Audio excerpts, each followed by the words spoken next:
மனுஷன மனுஷன் ஏசி பொழைச்சது அந்த காலம். அது அந்த காலம். மடமை நீங்கி புது உடைமை கூறுவது இந்த காலம். ஆமா, மடமை நீங்கி புது உடைமை கோருவது இந்த காலம். நினைச்சதையெல்லாம் எழுதி வச்சது அந்த காலம். அது அந்த காலம். எதையும் நேரில் பார்த்து நிச்சயிப்பது இந்த காலம். எதையும் நேரில் பார்த்து நிச்சயிப்பது இந்த காலம். மழை வரும் என்றே மந்திரம் ஜெபிச்சது அந்த காலம். அது அந்த காலம். மழையை பொழிய வைக்கவே எந்திரம் வந்தது இந்த காலம். மழையை பொழிய வைக்கவே எந்திரம் வந்தது இந்த காலம்.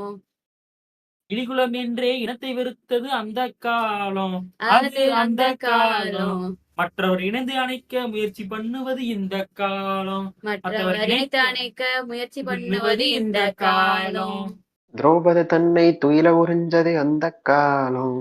ஆ ஆமா, திரௌபதி தன்னை துயில உறிஞ்சது அந்த காலம். அது அந்த காலம். பெண்ண தொட்டு பார்த்தா சுட்டு புடுவான் இந்த காலம். என்னை தொட்டு பார்த்தா சுட்டு போடுவான் இந்த காலம். அப்படியா இருக்கு இந்த காலம்?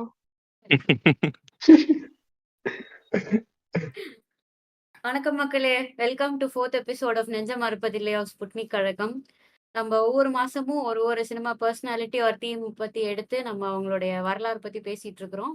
அவங்களோட 4 படங்களை ஷார்ட் லிஸ்ட் பண்ணி அந்த மூவிஸ் பத்தி டிஸ்கஸ் பண்றது மூலமா நம்ம தமிழ் சினிமாவுடைய வரலாறு, அது கடந்து வந்த ஜேர்னி பத்தி பேசிட்டு இருக்கிறோம். ஸோ அந்த வரிசையில நம்ம இன்னைக்கு பேச போறது யாரை பத்தி அப்படின்னா, கலைவாணர் என்.எஸ். கிருஷ்ணன் அவரை பத்தி தான் நம்ம பார்க்க போறோம். எதனால நம்ம என்.எஸ். கிருஷ்ணன் பத்தி இன்னைக்கு பாக்குறோம்னு உங்களுக்கு தெரியுமா? ஏன்னா இன்னைக்கு ஒரு ஸ்பெஷல் டே. என்ன அப்படி ஸ்பெஷல்? அது ஒண்ணும் இல்ல. நம்ம ஆக்சிடென்ட்லா தான் என்எஸ்கே சூஸ் பண்ணோம். ஆனா இன்னைக்குன்னு பார்த்து என்எஸ்கேவோட பர்த்டே. வாவ். ஓ Wow, wow. வாவ். ம். இப்ப நம்ம என்எஸ்கே பத்தி தான் பேச போறோம்னு தெரிஞ்சுல, சரி அவரை பத்தி ஒரு லைட்டா ஒரு ஷார்ட்டா ஒரு இன்ட்ரோ மட்டும் கொடுத்துக்கலாம்.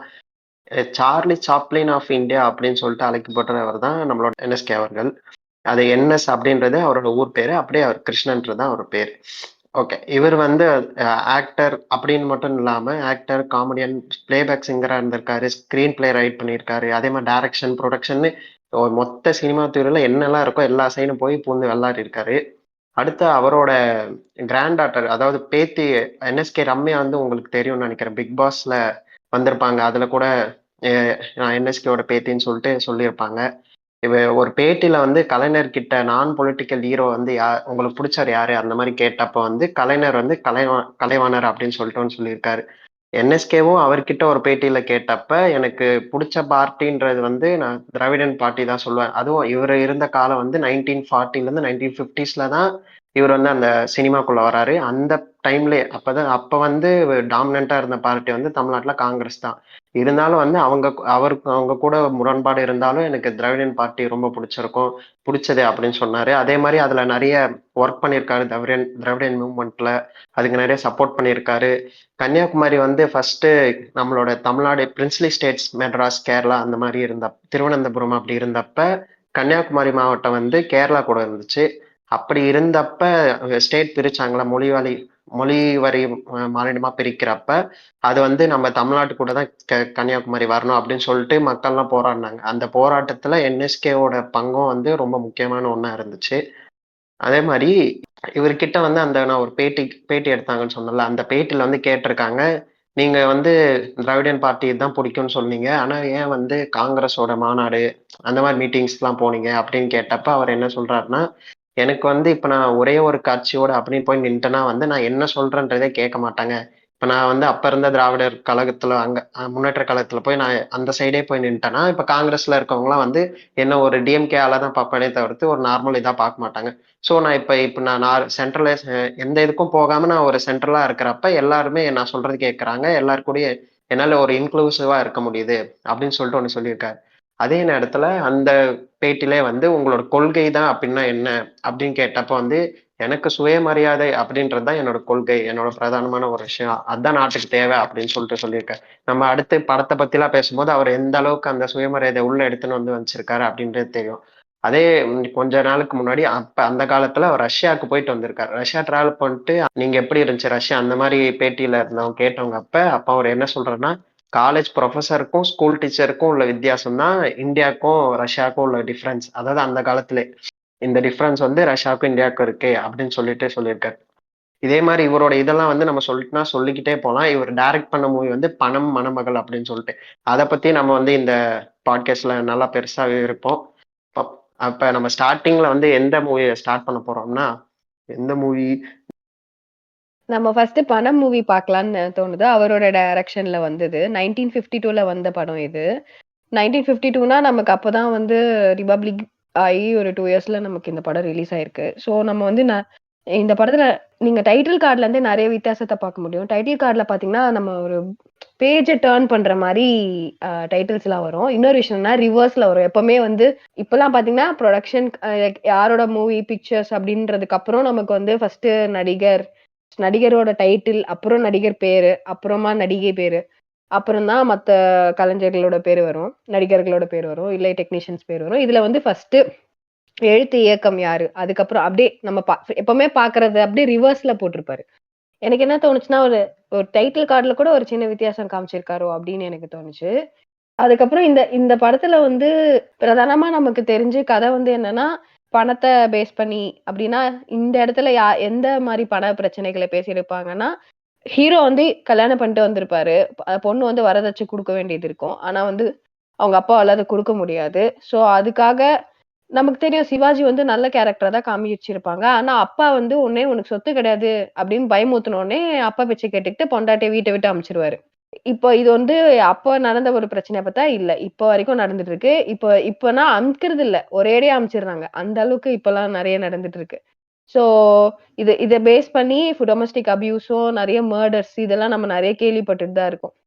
சோ அப்போலருந்தே இந்த பிரச்சனைய வந்து என்ன ஒரு சோகம்னா, அப்ப அத அட்ரஸ் பண்ணி அத வந்து இது மாரி இருக்கக்கூடாதுன்றதுக்காக தான் என்எஸ்கே கண்டிப்பா இந்த இஷ்யூ எடுத்து பேசியிருப்பாரு படத்துல. ஆனா, அவரு எதிர்பார்த்த மாற்றம் இப்ப வரைக்கும் நடக்காம, அது இன்னும் தீவிரமாயி மோசமாயிருக்குன்றது தான் ஒரு உண்மை ஆக்சுவலி இப்ப பார்த்தா. சோ அது ஒரு ஒரு கொஞ்சம் பேடான விஷயம். கதையில வந்து பத்மினியோட பேர ஜீவான்னு வச்சிருப்பாரு. எனக்கு அது ஸ்பெசிஃபிக்கா அந்த டைம்ல கம்யூனிஸ்ட் பார்ட்டி ரிலேட்டடா ஏதாவது யோசிச்சு அப்படி வச்சாரா? இல்ல வந்து ஏன்னா எனக்கு தெரியல. நான் வந்து மோஸ்ட்டா பெண்கள் பேர் வந்து ரொம்ப நமக்கு தெரியும். கேர்லி நேம்ஸ்லாம் சிலது இருக்கும்ல அந்த டைம்ல. அது மாரி தான் வைப்பாங்க. இந்த நேம் எனக்கு பர்சனலி எனக்கு என்னவோ ஒரு டிஃபரெண்ட்டா தோணுச்சு எனக்கு ஜீவான்ற பேரு. அப்புறம் மோஸ்ட்டா பார்த்தீங்கன்னா, தங்கவேலு வந்து என்எஸ்கே எல்லா படத்துலயும் வருவாரு. இந்த படத்துல இத்தனைக்கும் தங்கவேலு ரொம்ப சின்னவரா தான் இருக்கணும் அந்த அந்த டைம்ல. ஆனா சிவாஜிக்கு அவரு அப்பாவாம். ஆனா அந்த ரோல் அவர் நல்லா பண்ணியிருப்பாரு. உண்மையிலேயே. ஆனா வந்து எனக்கு என்ன தோணுச்சுன்னா, அது தங்கவேலோட பிகினிங்ன்னு நெனைக்கிறேன். ஏன்னா, ஒரு படத்துல வேலைக்காரரா வருவாரு. ஒரு படத்துல அப்பா வருவாரு. அவருக்கு கிடைச்ச ரோல் எல்லாம் பண்ணியிருக்காரு. அந்த மாரி எனக்கு தோணுச்சு தங்கவேலோட கேரக்டர் பார்க்கறப்போ. அப்புறம் இந்த கதையில வந்து ஒரே ஒரு ட்விஸ்ட் மட்டும் எனக்கு ரொம்ப டிஃபரெண்ட்டா இருந்தது. கடைசி கிளைமாக்ஸ்ல. உங்களுக்கே தெரியும் நம்ம கதைய பார்த்த வரைக்கும், இவள ஒரு போலீஸ்காரன். இவள அனுப்பிச்சிருவாங்க. இவளோட அப்பா வந்து டாக்டரா இருப்பாரு. ட்ரீட்மெண்ட் வந்து ஃப்ரீயா பண்ணிட்டு இருப்பாரு. இந்த கதையில வந்து இந்த டாக்டரோட அசிஸ்டன்ட் மாரி இன்னொருத்தவங்க வருவாங்க. அவங்க தான் ரொம்ப ரொம்ப அட்ராக்டிவான கேரக்டர் இருப்பாங்க. அவங்கள வச்சு நெறைய கொஞ்சம் ஃபார்வர்ட் தாட்ஸ்லாம் பேசியிருப்பாரு. அவங்க வந்து நெறைய படிச்சிருப்பாங்க. நர்ஸா இருப்பாங்க. இவரு என்எஸ்கே வந்து அவங்க மேல ஆசைப்படுவாங்க. அப்போ 2 பேருக்குள்ள ஒரு கான்வர்சேஷன் நடக்கும். இவரு வந்து எனக்கு உன்ன புடிச்சிருக்கு. ஆனா நான் ஒரே ஒரு வாட்டி தவறி போயிட்டேன் அப்டி சொல்லுவாரு. ஆனா அவங்களும் நானும் தவறி போயிட்டேன் அப்டின்னு சொல்லிட்டு ஒரு பாஸ் வைப்பாங்க. உடனே அவரு வந்து டென்ஷன் ஆயி, நான் ஆம்பள நான் தப்பு பண்ணுவேன். நீ அப்டியா? அப்டி சொல்லி அவள கேள்வி கேட்பாரு. உடனே வந்து அவ வந்து சொல்லுவா, நான் வந்து தவறி போய் ஜாக்கெட்ட வாங்க மறந்துட்டேன். அப்டின்னு சொல்லி அத ஒரு மாரி திருத்தி அவருக்கு ஒரு ஷாக் குடுத்து அப்புறம் வந்து அத வந்து ரிவீல் பண்ணுவாங்க. அந்த ஒரு டைம்லயே நமக்கு தெரியும். அப்ப வந்து எவ்ளோ டிஃபரன்ஸ் இருந்தது. ஆண்னா அவன் வந்து என்ன தப்பு வேணா பண்ணலாம். பெண்ணா அது பண்ணக்கூடாதுன்னு அந்த ஸ்டீரியோடைப்பிங். அது இப்போ வரைக்கும் இருக்கு. சோ அ இத பத்தி அ உங்களோட கருத்துக்கள் வேற ஏதாவது உங்களுக்கு ஸ்பெஷலா தோணுச்சுன்னா அதையும் சொல்லுங்க. எனக்கு அந்த கான்வர்சேஷன் இருந்துச்சுல்ல, அந்த அவங்க 2 பேத்தோட கான்வர்சேஷன் நடுவுல அதுக்கு அடுத்த சீன்ல வரதட்சணை கேட்பாங்க. அவங்க கேட்டதுக்கு அப்புறமேட்டு இவர் வந்து ஒரு மாதிரி போட்டு வாங்குவாரு. பெண்களுக்கு பிடித்தது என்ன அப்படின்னு கேட்பாரு. உடனே அவங்க வேர்க்கடலைங்குவாங்க. அடுத்து ஆண்களுக்கு தேவையானது என்ன அப்படின்னு கேட்டோம். அவரு ஒரு மாதிரி கவுக்குற மாதிரி கேட்பாரு. இவங்க மூளைங்க அது ஒரு மாதிரி குபீர் மொமெண்டா இருந்துச்சு படத்துல. இன்னும் பரவாயில்ல. ஒரு மாதிரி சர்க்காஸ்டிக்காவும் ப்ரொக்ரெசிவாவும் அந்த காலத்திலேயே யோசிச்சு எழுதியிருக்க ஒரு மாதிரி ஆச்சரியமா தான் இருந்துச்சு பாக்குறேன். அதே கான்வர்சேஷனே கண்டினியூ பண்ணிட்டு, அ ஆண்களுக்கு வந்துட்டு படிச்சிருந்தா பணம் கேட்குறாங்கல்ல, அதே மாதிரி பொண்ணுங்களும் படிச்சிருந்தா பணம் குடுக்கணும் அப்படின்னு சொல்லிட்டு இவங்க சொல்லுவாங்க. அதுக்கு வந்துட்டு இவர் வந்துட்டு உடனே உடைஞ்சு போய், நான் எங்க பணத்த போய் தேடுவேன்னு சொல்லிட்டு ஒரு பாட்ட ஆக்சுவலி பாடுவாரு. சூப்பர் அது பாட்டு அது. நல்லாருக்கும். நீ அங்க ஒளிஞ்சுக்கிட்டியா, இங்க ஒளிஞ்சுக்கிட்டியா, அவர் நெறைய ரெஃபரன்ஸ் சொல்வாரு. நீ போய் நல்லா உடம்பு சோகத்துக்காக ம். ஊட்டிக்கு போயிட்டியா? இப்படிலாம் பணத்த கேட்பாரு. எனக்கு அந்த பாட்டு ஃபுல்லா கேட்கும்போது, ரீசென்ட் டைம்ல நீ போய் இந்த பணக்காரங்களோட பெட்டியில ஒளிஞ்சிருக்கியா? இல்ல புதையல்ல இருக்கியா? இந்த மாரி நெறைய வேர்ட்ஸ் அதுல வந்து எங்கெங்க இருக்கேன்னு தேடும்போது நெறைய ரெஃபர் பண்ணுவாரு. அது எல்லாமே கேட்க நல்லா இருக்கும். கண்டிப்பா எல்லாரும் அந்த பாட்ட கேட்கலாம். இப்போ வரைக்கும் நம்ம அத கேட்கலாம். நல்லா ரிலேட் பண்ணலாம். அந்த மாரி பாட்டு. அவர் 2 பேரும் பாடுறாரு அதுலேருந்து. ஓகே. எங்கே தேடுவேன் பணத்தை எங்கே தேடுவேன் உலகம் செழிக்க உதவும் பணத்தை எங்கே தேடுவேன் பணத்தை எங்கே தேடுவேன் அரசர் முதல் ஆண்டியும் ஆசைப்படும் பணத்தை எங்கே தேடுவேன் பணத்தை எங்கே தேடுவேன். நீங்க சொன்ன மாதிரி நிறைய எங்க போச்சு பிளாக் மார்க்கெட்ல இருக்கா, ஆ. எங்க இருக்கு பணம் அப்படின்னு சொல்லிட்டு கேட்டிருப்பாரு. நல்லா இருக்கும் அந்த பாட்டு. இந்த படத்தை பத்தி பேசுறப்ப இந்த படத்துக்கு பின்னாடி நடந்த சில சம்பவங்களையும் பேசலாம். லைக் இந்த படத்தோட திரைக்கதை வந்து நம்ம கலைஞர் தான் எழுதினாரு.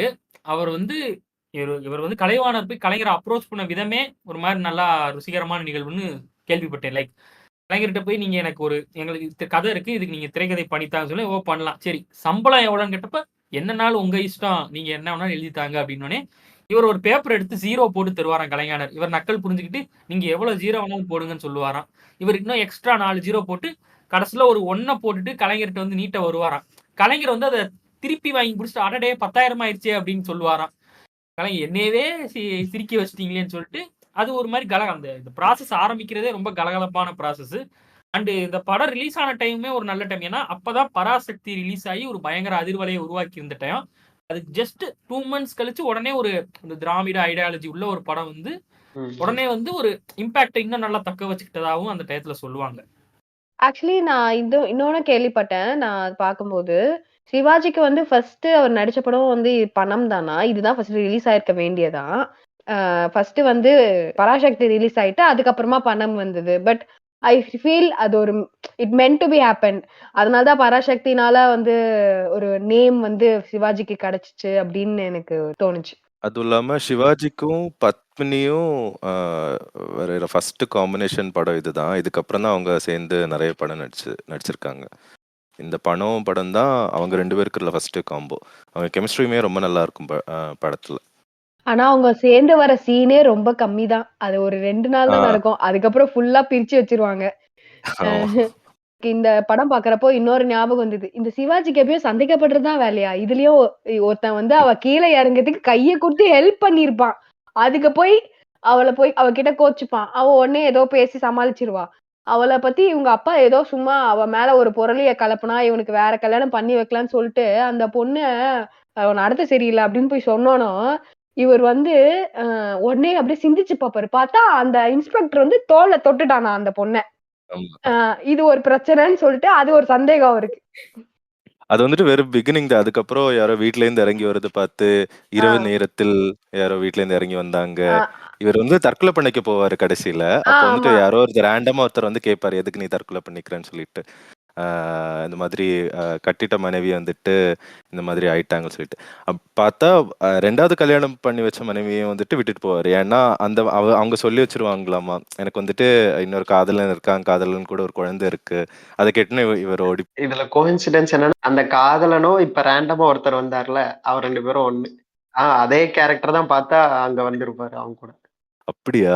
ரியலைஸ் பண்ணல. ஆமா. அவங்க வந்து சும்மா ஃபேக்கா தான் வந்து நான் கர்ப்பமா இருக்கேன்னு சொல்லுவாங்க அவர்கிட்ட.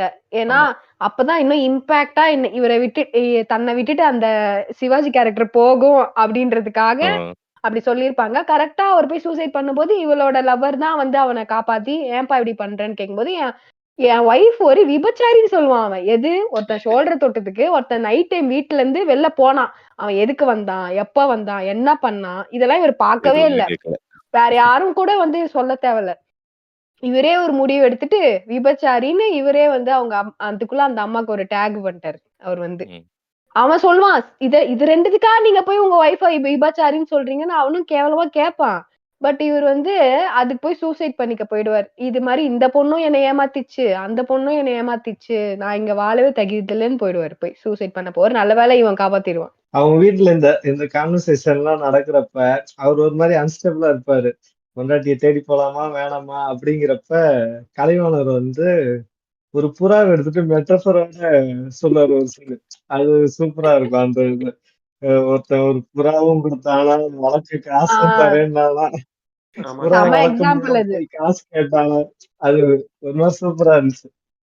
ஆமாமா. நல்லா நல்ல இருக்கும். எக்ஸாம்பிள். அந்த புறாக்கே இப்படின்னா, அப்ப நீங்க பண்ணது அத விட மோசம் அப்படின்னு சொல்லி துப்புற மாரி கேவலமா சொல்லுவாரு. ம். ம். துப்பாத குறையா சொல்லுவாரு. அத கேட்டு தொடைக்காம திரும்ப போய் அதே வேலைய தான் பார்ப்பாரு. ஆமா. நான் கூட இத கேட்டு போய் வீட்டுக்குள்ள போய் நடந்தத பார்க்கணும். ஒளிஞ்சு இருந்து வேடிக்கை பார்ப்பியா? என்ன மனுஷன் நீ? அப்படின்னு தான் இருந்துச்சு எனக்கு. அவன் பண்ணத பார்த்து. இல்ல ஆக்சுவலி எனக்கு அந்த சிவாஜி கேரக்டர் பண்ணிக்கிட்டு இருந்ததெல்லாம் ரொம்ப அன்ஸ்டேபிளா இருக்கும். நம்ம நவராத்திரியில பார்த்தோம்னா, சாவித்திரி கேரக்டர் பத்தி ஆல்ரெடி இதே தான் பேசியிருப்போம். எல்லாத்தையும் தானா ஒண்ணு அஸ்யூம் பண்ணிக்கிட்டு, தானா ஒண்ணு பண்ணி, அவசர குடுக்க மாரி ஒண்ணு பண்ண வேண்டியது. யாரு என்ன சொன்னாலும் நம்ப வேண்டியது. அத சரி அடுத்த கேள்வி கேட்டு கிளாரிஃபை பண்ணிப்போன்னு கூட கிடையாது. என்ன இத ஏதாவது சொல்ட்டாங்க. ஐய்யய்யோ! அவ்வளோதான் உலகம் முடிஞ்சு போச்சு போ! அப்படின்னு சொல்லி ஒண்ணு பண்ண வேண்டியது. ஒரு சைடுல அப்பா பேச்ச கேட்டுக்கிட்டு ஒரு பக்கம் சந்தேகம். பொண்டாட்டி சொல்றத கேட்க கூட மாட்டேன். ஆனா பொண்டாட்டி கிட்ட போணுன்ட்டும் இருக்கும். ஆனாலும் அது எப்படி நான் போறது? எங்க அப்பா வந்துட்டு வேற ஒண்ணு சொல்றாரு. அந்த மாரி ஒண்ணு பண்ணிட்டு இருக்கிறப்ப பார்த்தா, இன்னைக்கு நம்ம எல்லாம் ரிலேஷன்ஷிப் இஷ்யூஸ் பத்திலாம் பேசுறப்ப நெறைய பொண்ணுங்க சொல்லி கேட்டிருப்போம். இந்த மாரி என்னுடைய ஆளு, இல்ல என்னுடைய பாய் ஃப்ரெண்ட் இல்ல எக்ஸு இந்த மாரி ஸ்டேபிளாவே இருக்க மாட்றான். அவங்க அம்மா, அப்பா பேச்சு கேட்டு ஏதோ ஒண்ணு பண்றான். அவன் பாட்டுக்கு லூஸ் மாரி பண்ணிட்டுருக்கான் அப்படின்னு ஒண்ணு கேட்டிருப்போம். அது எல்லா அந்த காலத்துலயும் காலத்திலேயே அப்படிதான் இருந்திருக்குது அப்படின்ட்டு எனக்கு இந்த படத்த பார்த்து தான் தெரிஞ்சது. கண்டிப்பா 2 பேர்ல யாரோ ஒருத்தர் கொஞ்சம் லூஸா தான் இருப்பாங்க. எல்லா காலத்துலயும் அப்படிதானே. அதோட எக்ஸ்பென்சிவ் வெர்ஷன் தான் இந்த வருஷம் வந்த ஐயோ! ஆ அந்த புறா ஜீவா அந்த இத ஃபுல்லா கூட சொல்லலாம்னு நெனைக்கிறேன். என் ஞாபகம் இருக்கா யாருக்காச்சும் ஃபுல்லா? அந்த புறாவ வந்து புறாவையும் ஜீவா கேரக்டரே 2 பேத்தையும் ஓ! அந்த புறாக்கு அவரு குடுக்குற எக்ஸாம்பிளா? எனக்கு என்ன ஞாபகம் இருக்குன்னா, அந்த புறாவ குடுத்துட்டு, இந்த புறா ஒருத்தன் பாத்துக்கிறதுக்கு சொல்லிட்டு பணமும் தரேன்னு சொன்னாரு. ஆனா இப்ப போய் பணம் கேட்டா பணம் குடுக்கல. அதனால இந்த புறாவ கரெக்ட். இவன் கொல்லப் போறான் அப்படின்னு சொல்லுவாரு. இப்ப வந்து வரதட்சணை தரேன்னு சொல்லிட்டு தராததுக்காக அந்த பொண்ண ஆ, அமுச்சுட்டான்ல. அது மாரி ஆ. இந்த புறா வந்து கொல்லறதுக்கு ம், போறது. ம், ஆனா ம். பாத்துக்க முடியாது பாட் அதுக்கு என்ன ஒரு அழக புறா. ஆ. போட்டு வாங்குவாரு. இவரே சிவாஜி கேரக்டரே சொல்லுவாரு. அதுக்குன்னு போய் அழகிய ஒரு புறா கிடைச்சிருக்குல்ல. புறா வச்சிருக்க ம். புறாவ பார்த்துக்க வேண்டியதுதானேன்னு சொல்லுவாரு. சரி இந்த புறாவ இப்ப மாத்திக்கிட்டு ஜீவாவ இந்த பிளேஸ்ல வச்சு பாருங்க அப்படின்னு சொல்ல இவரு அது கோவப்பட்டு எந்திரிச்சுருவாரு. கரெக்ட். அதுவரைக்கும் ஜீவா ஆமா. ஒரு அழகிய கண்ணோட்டத்திலேயே பார்க்க கரெக்ட். மாட்டாரு. கரெக்ட்டா அந்த சீன் என்எஸ்கே எக்ஸ்பிளைன் பண்ண உடனேயும், ச்சே! ம். சிவாஜிக்கு இவ்ளோ அழகான ஒரு பொண்டாட்டி இருக்கு. அப்புறம் ஏன் இவ்ளோ அன்ஸ்டேபிளா இருக்கான்னு தோணுச்சு. அவர் அந்த புறாவ அப்புறம் வச்சு அந்த போலீஸோட சீன் இருக்கே. எனக்கு அந்த டைம்ல ரொம்ப ம். ஆமா எனக்கு ரொம்ப ஷாக் வில்லன் ஆயிடுச்சு. கேரக்டர். என்னடா இவன் வந்து இவள வந்து நான் வந்து நீ கல்யாணம் ஆனவ, இப்ப நீ ஒரு வாளாவெட்டி ஆயிட்ட. உனக்கு நான் வாழ்க்கை தரேன். அது உனக்கு தெரியலையா? நான் உனக்கு ஒரு நான் I'm doing a favour for you. என்ன நான் சொல்றத ஒத்துக்க மாட்ற அப்படின்னு சொல்லிட்டு 10,000 குடுக்குறேன் உன் பொண்ணுக்குன்னு. அவன தான் தெளிவா கேட்பாரு உங்க அப்பா. என்ன விபச்சாரம் பண்ணதுக்கு என் பொண்ணு வேணும்னு என்கிட்டயே வந்து கேட்கிறியாடா நீ 10,000 தரேன்னு சொல்லிட்டு அப்படின்னு சொல்லிட்டு தான் கோவப்பட்டு பேசினோம்னா பயப்புல சுட்டுருவான் அவன. சுட்டுட்டு பத்தாததுக்கு சிவாஜி வந்து, "ஆமா உங்க சாவுக்கு நான் தான் காரணம். உங்களுக்கு நான் தான் காரணம். நான் அதான் தான் உங்கள காரணம். கொன்னுட்டேன்னு" அத ஒருத்தன் அவனே பாத்துருவான். தேவையில்லாம வந்து ஆஜராகி போலீஸ் கிட்ட மாட்டிப்பான். அதுவும் அவர்தான் போலீஸ். சுட்டவரு போலீஸ். அந்த சுட்ட போலீஸே வந்து சிவாஜிய புடிச்சிட்டு போயிருவான். இது எனக்கு அந்த சீன்ல கொஞ்சம் காமெடியா இருந்தது பார்க்கும்போது. டக்குன்னு பார்த்தா லீகல் டிராமாவா மாறிடும் படம். கோர்ட்ல வந்துட்டு ஆமா. கேஸ் நடக்கும். நெறைய சீன்ஸ் வந்துட்டு ரொம்ப கன்வீனியன்ட்டா இருக்கும். சிவாஜி வந்துட்டு இவ பத்மினி வச்சிருக்கிற அந்த வீட்ல வருது. கரெக்ட்டா பத்மினி வீட்ல இவங்க 2 பேர் கேரக்டர் வரப்போ அந்த நைட்டும் வருது. அப்புறம் பார்த்தா ஆமா. கேமரா வந்துட்டு அந்த இடத்துல இருக்கும். கேமரா வந்துட்டு புடிச்சிருக்கும். யாரு சுடுறதுன்னு கரெக்ட்டா சுடுறப்போ வந்துட்டு கேமரா புடிச்சிருக்கும். தீர்ப்பு வழங்குனதும் அது படம் குவாலிட்டி சரியா தெரியாதும். அது கேமராவாலே அவங்க எவிடன்ஸ் காட்டுறப்பதான் அவன் எவிடன்ஸ்ன்னு கையில சொல்லிட்டு அந்த அது ஓடி அது என்னவோ வருவான். அதுக்காகவே அந்த சீனுக்காகவே அவன் தெரியாம சரி நம்ம ஏன் இங்க எடுக்கணும் அவங்கள எடுப்போம்னு அவன் எதர்ச்சியா எடுக்கிற மாதிரி அந்த அந்த இத அந்த ஈவெண்ட்டை கேட்ச் பண்ற மாதிரி அந்த மர்டர் ஈவெண்ட்டை இவரு இந்த என்எஸ்கேயோட ஃப்ரெண்டும் அத ஏதோ எதர்ச்சியா எடுத்துன்னு போவாரு. அதுல சிவாஜி வந்து எனக்கு ஒரு விஷயம் ரொம்ப பிடிச்சிருக்கும். என்னன்னா, அவங்க அப்பா வந்து சொல்லுவாரு, "உனக்கு என்னடா சரி ஓகே இந்த மேரேஜ் போனா என்ன? அடுத்த மேரேஜ் பண்ணிக்கோ. அதான் ஒண்ணும் பிரச்சனை இல்லல்ல" அப்படின்னு சொல்லிட்டு ஜமீன்தார் அவங்க பொண்ணு வேற இருக்குன்னு சொல்லிட்டு இருக்கும்போது, சிவாஜி ஒண்ணு சொல்லுவாரு. "நான் பரவால்ல. நான் ஆம்பள. நான் இன்னொரு மேரேஜ் பண்ணாலும் எதுவும் சொல்லாது உலகம். ஆனா வந்து ஜீவா அதான் அவங்களோட பழைய ஒய்ஃப் வந்து பொண்ணாச்சே அவள என்ன பண்ணுவா? அவ கற்புன்னு சொல்லிட்டு என்ன நினைச்சுட்டு இது ஆகணும். அவளோட வாழ்க்கை போயிடுமேன்னு சொல்லிட்டு ஃபீல் பண்ணுவாரு. அவங்க அப்பா ஃபர்ஸ்ட் சொல்லும்போது. அது புடிச்சிருந்துச்சு. நல்லா இருந்தது. அவர் ஃபீல் பண்ணுவாரு. ஆனா வந்து அடுத்து அவங்க அப்பா ஒரு கரெக்ட். வார்த்தை சும்மா ஒரு ஃபேக்கா அதனாலதான் வந்து இப்ப நம்ம பாடினது மாதிரி கேட்டதை வச்சு ஒரு முடிவுக்கு வரக்கூடாது. போய் அது என்ன ஏதுன்னு நம்ம கண் கூட பார்க்கணும்.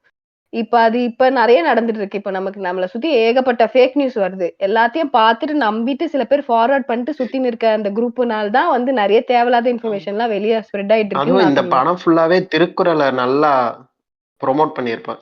ஸ்டார்டிங்ல இருந்தே திருக்குறளையும் கண்ணாடி வந்து எப்படி முகத்தை காட்டுதோ, இந்த முக அழகு அதெல்லாம் காட்டுதோ, அதே மாதிரி திருக்குறள் வந்து அக அழகை காட்டும். அது மாதிரி திருக்குறள் ஸ்டார்டிங்ல கடைசி வரைக்கும் அவர் கூடயே வச்சிருப்பாரு. ம். இதுதான் என்னோட மொத்தமே அந்த மாதிரிலாம் ஒரு இடத்துல திருக்குறள் ஆ. முன்னேற்ற கழகம்னு போர்டுலாம் ஆமா. வச்சிருப்பாங்க. அது வந்துட்டு அப்படிதான் மீன் பண்ணி டைரக்ட்டா சொல்லாம அ திராவிடர் தான் பேசுவேன்னு சொல்லிட்டு திருக்குறள் அதுல ஒரு பாட்டும் ம், பண்ணியிருப்பார். ம். திருக்குறள் முன்னணி கழகம்னு சொல்லிட்டு. ஆக்சுவலி வந்து அந்த படம் ஆரம்பிக்கும் போதே திருக்குறளை பேஸ் பண்ணி ஒரு ஒரு நாடகம் நடத்தியிருப்பாங்க. ஏன்டா அந்த நாடகத்துல என் பையன் நடிச்சான்?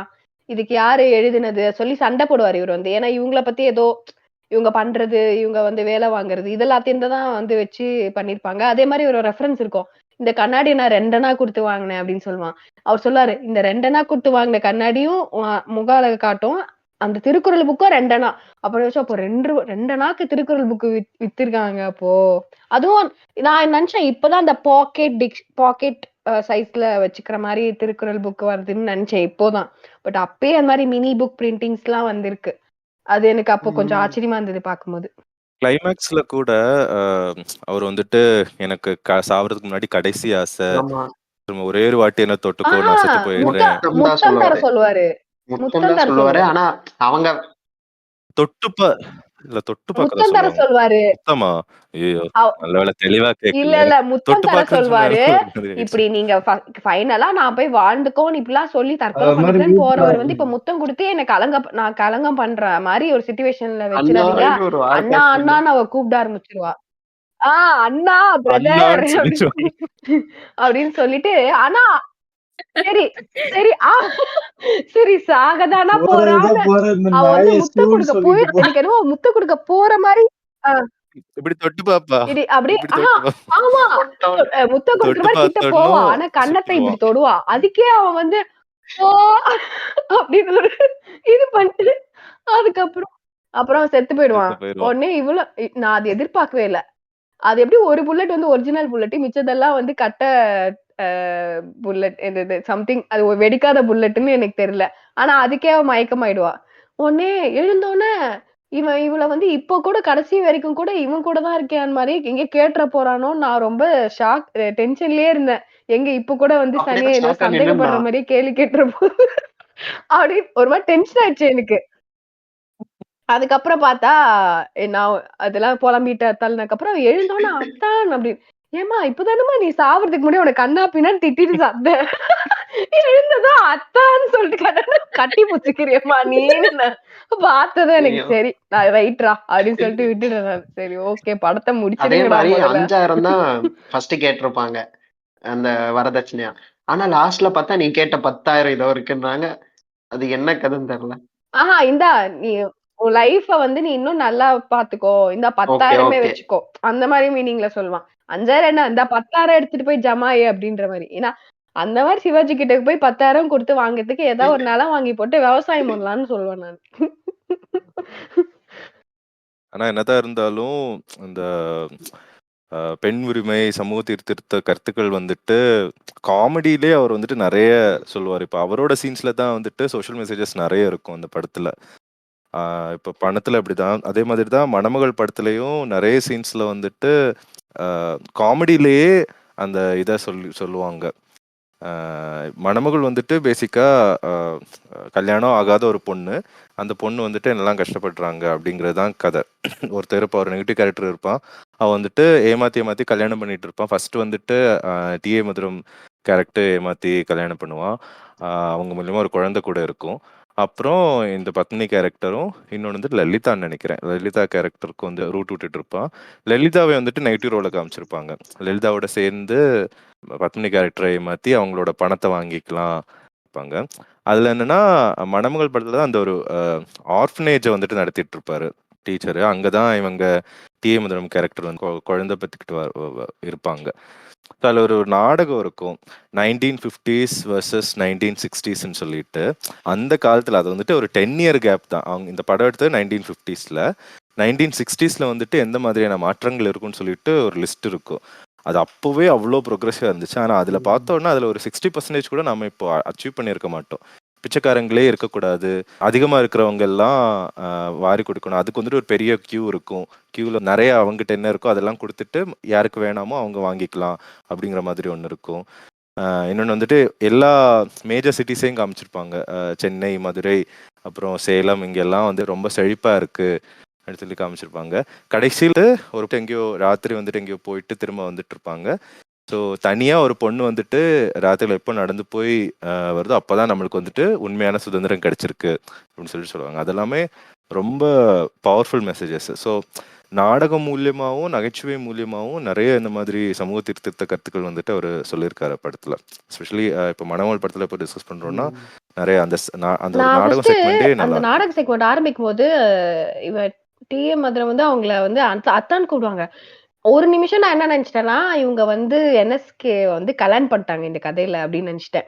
ஏன்னா இவங்க என்எஸ்கே வந்து அந்த ஆசிரமத்தை நடத்திட்டு இருக்காரு. அவர் தஞ்சம் புகுத அவங்க வந்தாங்க. குழந்தை பிறந்துருச்சு. அவர் வந்து போறேன்னு வாங்க நீங்க இருங்க இங்கே இருந்து ஸ்கூலையும் பிள்ளைங்களையும் பாத்துக்கோங்கன்னு சொல்லிடுவாங்க. ஸோ அவர் கிராஜுவலி தே மேரிட் போல இருக்கு அப்படின்னு நான் ஒரு நிமிஷம் கன்ஃபியூஸ் ஆயிட்டேன். அந்த சீன்ல எனக்கு ஒரு கண்டினியூட்டி இல்ல. நான் அந்த பத்மினி அண்ட் அவங்க 2 பேரும் டான்ஸ் ஆடி முடிச்சதுக்கு அப்புறம் இது நடக்குதா?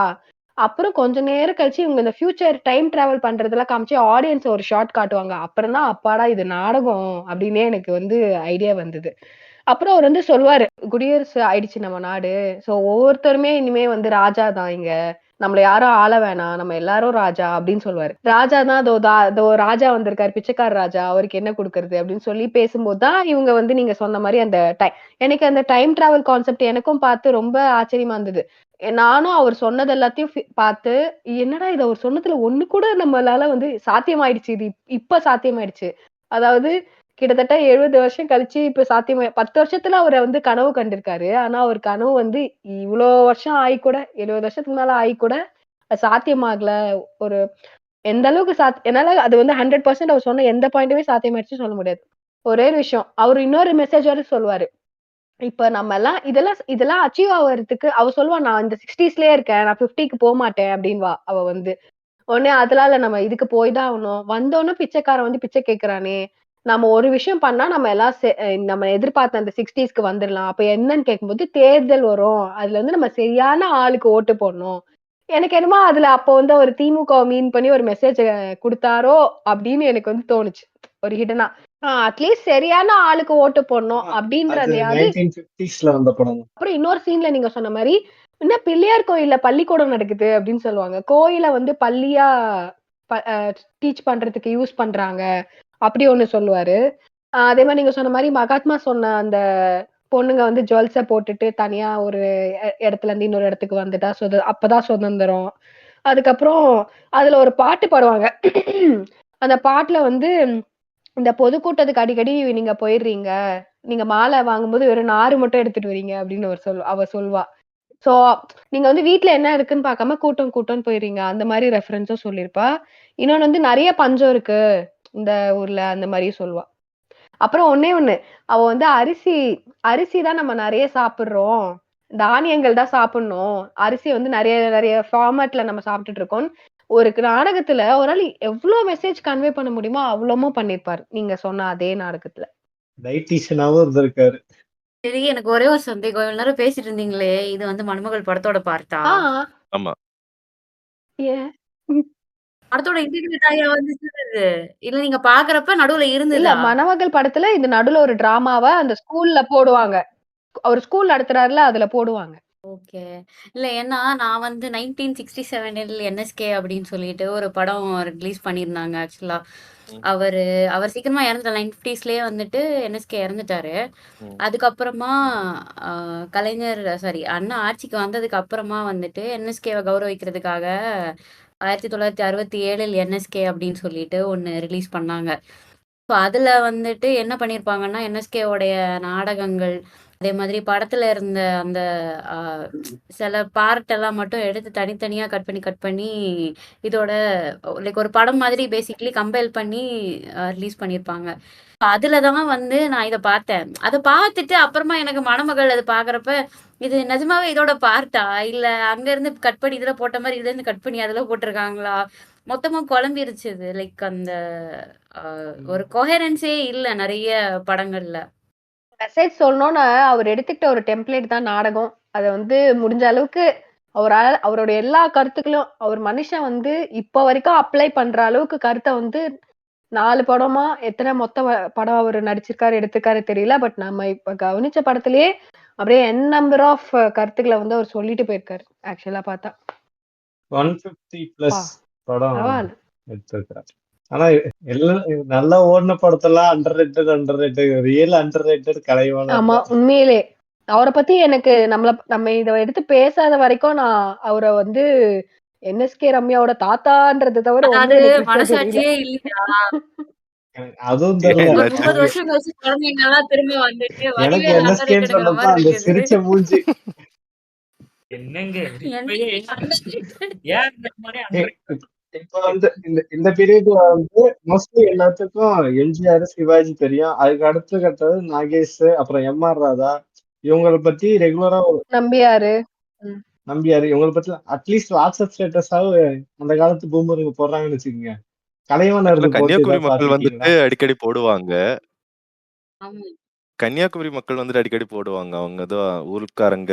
ஏன்னா கன்னியாகுமரியில வந்துட்டு ஓகே. என்எஸ்கேவுக்கும் ஜீவானந்தத்துக்கும் தான் ரொம்ப இம்பார்ட்டன்ஸ் குடுப்பாங்க. அந்த த தமிழ் மெஜாரிட்டி வந்தது. அப்புறம் இவரு இவ்ளோ ஒரு நாடக கலைஞரா இருந்துட்டு கன்னியாகுமரியிலேருந்து இவ்ளோ இதுவா இருந்தாங்கன்னு ஓகே. சொல்லிட்டு எங்க மாவட்டத்துலலாம் நல்லா பேசுவாங்க. எனக்கு தெரியும். சின்ன வயசுலயே தெரியும். படம் பார்த்ததில்ல. ஆனா இந்த படங்கள்லாம் பார்க்கறதுக்கு ரொம்ப பேஷன்ஸ் வேணும். ஆமா. நான் ஆக்சுவலி மணமகள் படத்துல இன்னொரு விஷயம் சொல்லணும். நீங்க ஏதாவது படத்துல நான் ஸ்கிரீன்ல அப்பியர் ஆற நடிகர்கள் தவிர பின்னாடி ஒர்க் பண்ண டெக்னீஷியன், பாட்டு பாடினவங்க, அதுக்கப்புறம் அசிஸ்டன்ட் டைரக்டர், அப்புறம் வந்து அந்த இன்ஸ்ட்ருமெண்ட் வாசிச்சவங்க, மேக்கப் போட்டவங்க, இது மாதிரி நிறைய டெக்னீஷியன்ஸ் ஒர்க் பண்ணிருப்பாங்க. அவங்க யாரையுமே நம்ம அவங்க முகம் எப்படி இருக்கும், அவங்க யாரு அப்படின்றத பத்தி நமக்கு தெரியாது. அவங்களுக்கு வந்து ஆஃப்டர் த இது இப்ப இந்த அவார்ட் ஃபங்க்ஷன்லாம் அதுக்கப்புறம் தான் வந்திருக்கும் எனக்கு தெரிஞ்சு. சோ அப்பதான் சில பேர் அப்ப கூட அந்த கேட்டகரிலாம் இருந்திருக்குமான்னு எனக்கு தெரியல. மோஸ்ட்லி ரொம்ப பிரதானமான நடிகர், நடிகை, வில்லன், சப்போர்ட்டிங் ரோல் இப்படிதான் இருந்திருக்கும். சோ அவங்கள வந்து படத்துல வந்து ஒவ்வொருத்தரையும் வசனம், கருணாநிதி ரொம்ப சின்ன பையனா இருப்பாரு. நீங்க டைட்டில் கார்டுல பாத்தீங்கன்னா ஆஃப்டர் ஆமா, ஸ்கிரீன்ல அப்பியர் ஆறவங்களுக்கு அப்புறம் ம். ஆமா. ஸ்கிரீன்ல அப்பியர் ஆனதுக்கப்புறம் அப்புறம் வர எல்லாரையுமே வந்து அவரு காமிச்சிருப்பாரு. அது வந்து உண்மையிலேயே வந்து ரொம்ப கிரேட்டான விஷயம் அது இது. நான் வேற இப்ப ரீசென்ட்டா வந்து எந்த படத்துல கூட அப்படி ஒரு பண்ணணும்னு யாருக்கோ தோணியிருக்கா, பண்ணியிருக்காங்களான்னு எனக்கு தெரிஞ்சு என்எஸ்கே தான் ஃபர்ஸ்ட் வந்து அந்த டெக்னீஷியன்ஸ் எல்லாம் காமிச்சு அது வந்து நமக்கே தெரியும். அவங்க ஃபேஸ்ல வந்து ஒரு ஃபியர் இருக்கும். இந்த கேமரா முன்னாடி அப்பியர் ஆகுறதுல. அவங்க வந்து ஒரு ஒரு கொஞ்சம் எம்பரஸ்டா கொஞ்சம் ஷையா தான் எல்லாருமே அந்த போஸ்ட் பண்ணுவாங்க, வருவாங்க. கடைசியா ஹெல்ப் பண்ணவங்க வரைக்கும் எல்லாரையுமே காமிச்சிருப்பாரு. அது ரொம்ப நல்லா இருந்தது பாக்க. எனக்கு மணமகள்ல ஒரு சீன் ரொம்ப பிடிச்சிருந்துச்சு. அது என்னன்னா, ஒரு 2 பேத்துக்குள்ள கான்வர்சேஷன் இருக்கும். ஒருத்தர் வந்து என்எஸ்கே கிட்ட வந்து ஒரு தேர்ட் பெர்சன பத்தி குறை சொல்றாரு. இது மாரி அந்த ஆள் தெரியுமா? ஒரு ஒய்ஃப் வந்து ஊருக்கு போயிருச்சு அவங்க அம்மா வீட்டுக்கு. அதனால அவர் செட்டப்ப கூட்டு வந்து வீட்ல இருந்து அப்படி இப்படி இருக்காரு அப்படின்னு சொல்லலாம். அவர் அப்படி சொல்லுவாரா? உடனே வந்து இவரு என்எஸ்கே கவுண்டர் போடுவாரு. ஜோப்ல என்னையா வச்சிருக்க? ஜோப்னா பாக்கெட்டு. பாக்கெட்ல என்ன வச்சிருக்க? காசும் பேப்பரும் வச்சிருக்கேன். பேப்பர் பேனா வச்சிருக்கேன் அப்படின்னு. எவ்வளவு காசு வச்சிருக்க? பேப்பர்ல என்ன எழுதி வச்சிருக்க? அது இதுன்னு அவர் கொஞ்சம் டீப்பா கேட்பாரா? காசா இருங்க எண்ணிதான் சொல்லணும் அப்படின்ட்டு கைய உள்ள விடுவாரு. ஏன் பார்க்காம சொல்ல மாட்டியா? பார்க்காம எப்படிங்க சொல்ல முடியும்? பார்த்து தானங்க சொல்ல முடியும். அப்ப அவர் அப்படி இருந்தத மட்டும் நீ பார்த்து சொன்னியா? பார்க்காம அத மட்டும் எப்படி சொல்ல? ஒரு தனி மனித தாக்குதல் மட்டும் பார்க்காம அப்படியே விசிறிட்டு போயிடுறீங்க. எல்லாத்தையும் நம்ம கண்ணால பார்த்து நேர்ல ஆராய்ஞ்சு தான் எதுனாலும் ஒரு தீர்க்கமான முடிவுக்கு வரணும். அப்படிங்கிற மாரி. அந்த ஃபேக் நியூஸ்க்கு எதிரா ஒரு ஸ்டேட்மெண்ட் ஸ்ட்ராங்கா வச்சிருந்திருப்பார். அது நல்லா இருந்துச்சு அந்த சீன் பார்க்கறதுக்கு. எனக்கு இந்த மணமகள் படத்துல பாலையா வந்து நான் லிட்டரலி வந்து கடுப்பாயிட்டேன் அந்த கேரக்டரை பார்த்து. சோ பாலையா வந்து சூப்பரா நடிச்சிருப்பாரு. ஈவன் திருவிளையாடல்லையும் அவர்தான் பாகவதர் மாதிரி பாட்டு வித்வான் லெஜெண்ட் மாதிரி வருவாரு. இதுலயும் வந்து அந்த மாதிரி ஒரு இதுக்கு இடம் கிடைச்சோன்னே அது எப்படி ஒரு லெட்டர் கொடுத்து ஒரு விதவையோட ஆசையை தூண்டி அவளை ஏமாத்திட்டு உடனே வந்து இன்னொரு ஆப்பர்ச்சுனிட்டி கிடைச்சுன்னு இவளை வந்து விட்டுட்டு போயிடுவான். அங்க போயிட்டு சரி ஓகே அதான் இந்த கணக்கு புள்ள வந்து ஒரு சின்ன பொண்ணை கல்யாணம் பண்ணிருப்பாரு. ஏன்னா இவரு உங்க பொண்ணு அப்படின்னு கேட்டா இல்ல அவங்க வந்து இளையத்தாரம். ஓ அப்ப சின்ன பொண்ணை கல்யாணம் பண்ணா அப்ப இளையத்தாரம் ஓகே அப்படிலாம் சொல்றாங்க போல இருக்கு. எனக்கு அந்த சீன் பார்க்கும்போது தான் தெரிஞ்சுது. அதுக்கப்புறம் அவளுக்கு ரூட் விடுவான். சரி இவளுக்கு தான் ரூட் விடுறான்னு பார்த்தா சைட்ல இவளுக்கும் போய் இவ சொல்வானா உடனே பத்மினியோட பிடிவாத குணமா உடனே அவ்வளவு நாள் லவ் பண்ண அவன் வந்து வேணாம் அப்படின்னு சொல்லிட்டு பாலையா நான் உன்னதான் கல்யாணம் பண்ணிப்பேன். இவ யாரு வந்து சொல்றதுக்குன்னு சொல்லிட்டு பாலையாவை போய் கல்யாணம் பண்ணிக்கிறேன்னு அவ ஒத்துப்பா. இவன் வந்து என்ன சொல்லுவான் இவகிட்ட போய் திருப்பி ரூட் விடுவான். ஏய் நீ அவளதான் கல்யாணம் பண்ணிக்க நீ என்னை ஏமாத்திட்டல எனக்கு லெட்டர் கொடுத்துன்னு இவ கேட்டோன்னா இல்ல உனக்கு ஒரு பணத்துக்கு ஒரு சோர்ஸ் வேணும் எனக்கு ஒரு பணத்துக்கு சோர்ஸ் வேணும் அப்பதான் நான் உனக்கு வந்து நிறைய பணம் கொண்டு வந்து கொடுக்க முடியும் அப்படின்னு சொல்லி அவளையும் ஆஃப் பண்ணிடுவான். எனக்கு எப்படி இருந்ததுன்னா டிஎம் மதுரம் தவிர மிச்சவங்க எல்லாம் லூஸ் மாதிரி எனக்கு தெரிஞ்சாங்க. எப்படி அது ஒருத்தன் வந்து சொன்னோன்னா ஓகே அப்படின்னு வந்து ஒத்துக்கிறது. உடனே அவன் அப்படி சொன்னோன்னா அவன் சொல்றான் நீ போய் நீ அழுறத பார்த்து அந்த பொண்ணு வந்து உன்னை லவ் பண்ணிடும். எது ஆல்ரெடி ஆள் இருக்குடா அவளுக்கு. அவ எப்படி அடுத்த சீன்ல லவ் பண்ண பார்த்தா அப்படியே அந்த பைத்தியக்காரத்தனா அதுவும் நடக்குது படத்துல. அவளை போய் லவ்வரோட சேர்த்து வச்சு பேசுவான். இந்த மாதிரி கதையில அவன் தப்பு பண்ணிட்டு மத்தவங்களெல்லாம் சொல்லுவான் பாருங்க. அதை பார்க்கும்போது செம்ம எரிச்சலா இருந்தது. கடைசியில அவனை பாம் வச்சு கொல்றதுன்றதா ரொம்ப நல்ல விஷயம். ஆனா அவனுக்கு அவ்வளவு ஒர்த்தா அவ்வளவு தூரம் கொண்டு போய் கொண்டு இருக்கணுமான்றதா என்னோட கேள்வி. இப்ப இதுலயே இன்னொரு பாயிண்ட் என்னன்னா கலைஞர் மேல பொதுவா தொடுக்கிற ஒரு தாக்குதல் தான் திருத்துறையில் ஏறி வந்தாரு அப்படின்ட்டு. இந்த படம் மணமகள் ரிலீஸ் ஆனது 1951, 52 அந்த ரேஞ்ச்ல. அப்பைக்கு திமுக ஆட்சி எல்லாம் எதுலயுமே இல்ல. இந்த படத்தோட சக்சஸ் மீட்ல இதுல டைலாக் ரைட்டிங்காக கலைவாணர் வந்து கலைஞருக்கு ஒரு சொகுசு கார் கிஃப்ட் பண்ணியிருக்காரு. அதுக்கு முன்னாடியே அவரு ஒரு கார்லாம் சம்பாதிச்சு ரைட்டிங்காக கார் வாங்கின ஆளு இவர்தான். ஆமா நான் வந்து மணமகள் படத்துக்கு அவர் வெறும் டைரக்டர் மட்டும் தான் நினைச்சேன். ஆனா படம் போடுறப்போ என்எஸ்கே பிலிம்ஸ் வழங்கும்னு தான் போட்டிருந்து. சோ ப்ரொடக்ஷனுமே என்எஸ்கே தான் நினைக்கிறேன். என்எஸ்கேக்கு எப்படி இவ்வளவு பணம் படம் எடுத்து கிஃப்ட் குடுக்குற அளவுக்கு பணக்காரர் தானே என்எஸ்கே. அந்த காலத்து சன் பிக்சர்ஸ் அவர்தான். ஓ அந்த காலத்து சன் பிக்சர்ஸ். ஓகே. முக்கியமா ஒரு விஷயம் சொல்ல வந்துட்டேன். இந்த கதையில ஒரு பாட்டு வரும். நல்ல பெண்மணியா இருப்பது எப்படின்னு ஒரு கிளாஸ் எடுத்து நான் சொன்னேன் ரொம்ப ஃபார்வர்டா பேசுறாங்களே பயங்கரமா ஏதோ இதெல்லாம் பண்ணோம் பொண்ணு ஒரே ஒரு விஷயம் நான் படிக்கணும்னு சொல்லுவா. அது ஒண்ணு மட்டும் தான் பாக்குறசிவான தாட்டு. மிச்சத்தெல்லாம் அம்மாக்கு வேலை செய்யணும் அப்பா சொல்றது அப்படியே கேட்கணும் வீட்டை பெருக்கி பெருக்கணும் கோலம் போட தெரியணும் ஃபுல்லா வீட்டு ஹவுஸ் சர்வெண்டா இருக்கிறது எப்படி கூட சேர்ந்து படிச்சுக்கணும் அப்படின்ற ஒரு கான்செப்ட மட்டும் இன்ட்ரோடியூஸ் பண்ணிருப்பாங்க. அட்லீஸ்ட் அது ஒன்னையாச்சும் அந்த பாட்டுல சொன்னாங்கன்றது ஒரு ஆறுதல். இன்னொரு பாட்டும் இருக்கும் குடும்பத்தின் விளக்குன்னு சொல்லிட்டு பத்மினி கேரக்டர் இப்படி இருப்பாங்க. அதுலயுமே இந்த மாதிரி தான் இப்படி இருக்கணும் மற்ற வீட்டுல பக்கத்து வீட்டுல போய் எதுவும் பேசக்கூடாது அப்படி நல்லா இருக்கும். ஆமா ஃபர்ஸ்ட் படம் ஆரம்பிச்சோன்னு ஒரு பாட்டு வரும். அன்பே கடவுள் எதனாலே இவர் வந்து கேள்வி கேட்கிற மாதிரி அங்க இருக்க ஸ்டூடெண்ட்ஸ் எல்லாம் அந்த கொஸ்டினுக்கு வந்து பதில் சொல்ற மாதிரி இருக்கும். அதுவும் கொஞ்சம் நல்லா இருந்தது. ஏன் ஜாதி மதம் பார்க்க கூடாது அந்த மாதிரி ஒரு கொஸ்டின் இவர் கேட்பாரு. அது எதனாலன்னு அவருங்க வந்து பதில் சொல்லுவாங்க. அது கொஞ்சம் நல்லா இருந்தது பாக்குறதுக்கு. அப்புறம் எல்லாம் இன்ப பயம்னு ஒரு பாட்டு. அது வந்து சும்மா நார்மல் பாட்டு. ஆனா வந்து அதுல கடைசியில ஸ்வரம்ஸ் எல்லாம் சொல்லி அது ஒரு நல்ல கிளாசிக்கல் சாங்கா நல்லா இருந்தது கேட்கறதுக்கு. அது அந்த அந்த அந்த சீன்ல ஒரு ஷாட் இருக்கும். இவங்க அவரோட இந்த பத்மினியோட அப்பா கேரக்டர் வந்து ஊஞ்சல் ஆடிக்கிட்டே இவங்க பாடுறது கேட்டுட்டு இருப்பாரு. அப்போ ஒரு ஷாட்ல ஊஞ்சல்ல கேமரா வச்சிருப்பாங்க போல. ஊஞ்சல் மாரி அந்த ஊஞ்சல் வந்து பார்த்தா நம்ம ஊஞ்சல்ல இருந்து பார்த்தா எப்படி இருக்கும்? அந்த மாரி ஒரு ஷாட் எடுத்திருப்பாங்க. அது கொஞ்சம் அந்த டைம்ல எனக்கு அது கொஞ்சம் வித்தியாசமா தெரிஞ்சுச்சு பார்க்க. நிறைய சீன் டு சீன் கண்டினியூட்டியும் இந்த படத்துல இருக்கும். ஃபர்ஸ்ட் இதுலயே அந்த டீச்சர் கேரக்டர் வந்துட்டு இந்த ராதா டி.ஏ. மதுரம் கேரக்டர் வந்துட்டு கேட்குறோம், உன்னை யார் இப்படி பண்ணா, அந்த பாவி யாரு அப்படின்னு சொன்ன உடனே அடுத்த சீன்ல வந்துட்டு இவர் பாலையா கேரக்டர் வந்துட்டு நான் தான் பாவி. நான் தான்வாரு. அவர் அதுக்கு எதுக்கு சொல்லியிருப்பாருன்னா, அந்த பாட்ட நீயா எழுதுனன்னு கேட்க, அதுக்கு நான் தான் ஒரு பதில் சொல்லியிருப்பாரு. சோ அத இந்த சீனோட லிங்க் பண்ணிருப்பாங்க. ஆமா, நானும் அந்த சீன் கவனிச்சேன். நல்லா இருந்தது. இவர் பார்த்தாரு நிறைய படத்துல இவருக்கு ஜோடியா டி.ஏ. மதுரமே வந்தாங்க. அவங்க கெமிஸ்ட்ரி நல்லா இருந்துச்சு. ஆக்சுவலா ரியல் லைஃப் ஒய்ஃப்மே தான் அவங்க சேர்ந்து ஆக்சுவலா ஹஸ்பண்ட் அண்ட் ஒய்ஃபா நடிச்சே நிறைய படங்களாமா. அதுக்கு வந்துட்டு கின்னஸ் வேர்ல்ட் ரெக்கார்ட் கூட இருக்காமா அவங்க 2 பேருக்கும், டி.ஏ. மதுரம்க்கும் என்எஸ்கேக்கும். கப்பல் ஆக்டர்ஸ் அவங்க. ஆமா கப்பல் ஆக்டர்ஸ். ஓகே. ஆமாமா ரியல் லைஃப் கப்பல். நிஜமான கப்பிள்ஸா? Love marriage arrange marriage? அதுவே இப்பதான் தெரியுது. இல்ல, ஆமா. நான் வந்து அவங்க கெமிஸ்ட்ரி ஒர்க் அவுட் ஆயிருக்கிறது எனக்குமே வந்து படம் பார்க்கும்போது தெரிஞ்சது. ஏன்னா நம்ம எடுத்த படத்துல மணமகள்ல எப்படியோ வந்து சேர்ந்துருவாங்க. பட் பேரா காட்ட மாட்டாங்க. ஆனா வந்து நல்ல தம்பி படத்துல சரி, பணம் படத்துல சரி, இந்த படத்துல எல்லாம் வந்து பணம்ல வந்து கல்யாணம் பண்ணிக்க 2 பேரும். அவளும் உன்னை கல்யாணம் பண்ணிக்கலாம் நினைச்சா நீ இப்படி எல்லாம் பேசுற, இனிமே அது யோசி. முதல் தேதியில கணவர் மனைவியாவே இருப்பாங்க. முதல் தேதி படத்துல கப்பலாவா தான் மேரிட் கப்பலா தான் இருப்பாங்க.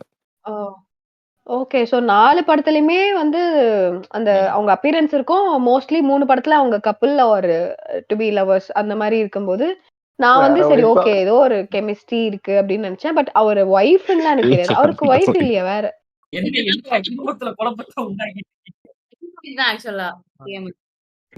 பொண்ணு வந்துட்டு ஏதோ ஒரு இன்டர்வியூல சொல்லியிருப்பாங்க. ஸோ நடிச்ச படத்துல இப்போ 150 படத்துல 150 படத்துலயுமே அதுவும் இல்லாம ஒரு கேரக்டர் இல்லாம பேரா வேற நடிச்சிருக்காங்க. ஸோ ஹஸ்பண்ட் அண்ட் ஒய்ஃபா நடிச்சதுக்கே அவங்களுக்கு வந்துட்டு ஏதோ கின்னஸ் வேர்ல்ட் ரெக்கார்டு இருக்காமா. இந்த மாதிரி செயின் நடிச்சு அவங்க வந்துட்டு இன்டர்வியூல சொல்லியிருப்பாங்க இந்த மாதிரி. அம்மா வந்துட்டு அப்பா இறந்ததுக்கு அப்புறம் நடிக்க ட்ரை பண்ணாங்க ஆனா முடியல. நல்ல தம்பி படத்துல வந்து இவங்களோட இன்ட்ரோ சீன் வந்து ஒரு ஒரு லைக் ஒரு மாதிரி ஒரு சர்ப்ரைஸ் எலிமெண்ட் மாதிரி வச்சிருப்பாரு. எடுத்தோன்னா வந்து டி.ஏ. மதுரம் வந்துட மாட்டாங்க. அதுல வந்து நம்ம ஃபர்ஸ்ட் பாடணும்ல, இப்போ ஒரு ஆரம்பிக்கும் போது ஒரு பாட்டு பாடணுமே, மனுஷன் இந்த காலம் ஏச்சி பொழிச்சது அந்த கால பாட்டு. அதுல வந்து ஃபர்ஸ்ட் வந்து காலை மட்டும் காட்டுவாங்க. அதுக்கப்புறம் கையை மட்டும் காட்டுவாங்க. அப்புறம் வந்து இப்படி கவர் பண்ணிருப்பாங்க. அப்புறம் திடீர்னு டி.ஏ. மதுரம் வருவாங்க. அப்படிதான் டி.ஏ. மதுரமோட இன்ட்ரோ இருக்கும். அவங்க வந்து அங்க அந்த ஊர்ல ஒரு ஜமீன், அது கொஞ்சம் ஒரு ரிச் பர்சனோட பொண்ணு மாதிரி வந்திருப்பாங்க. இவர் வந்து அங்க வந்து விவசாயம் பண்ணிக்கிட்டு ஹெல்ப் பண்ணிக்கிட்டு அங்க அந்த படத்துல சங்கம் ரெஃபரன்ஸ் இருக்கும். அவர் வந்து ஒரு சங்கத்தை ஆரம்பிக்கிறதுக்கு அந்த நாடகத்தை போட்டிருப்பாங்க.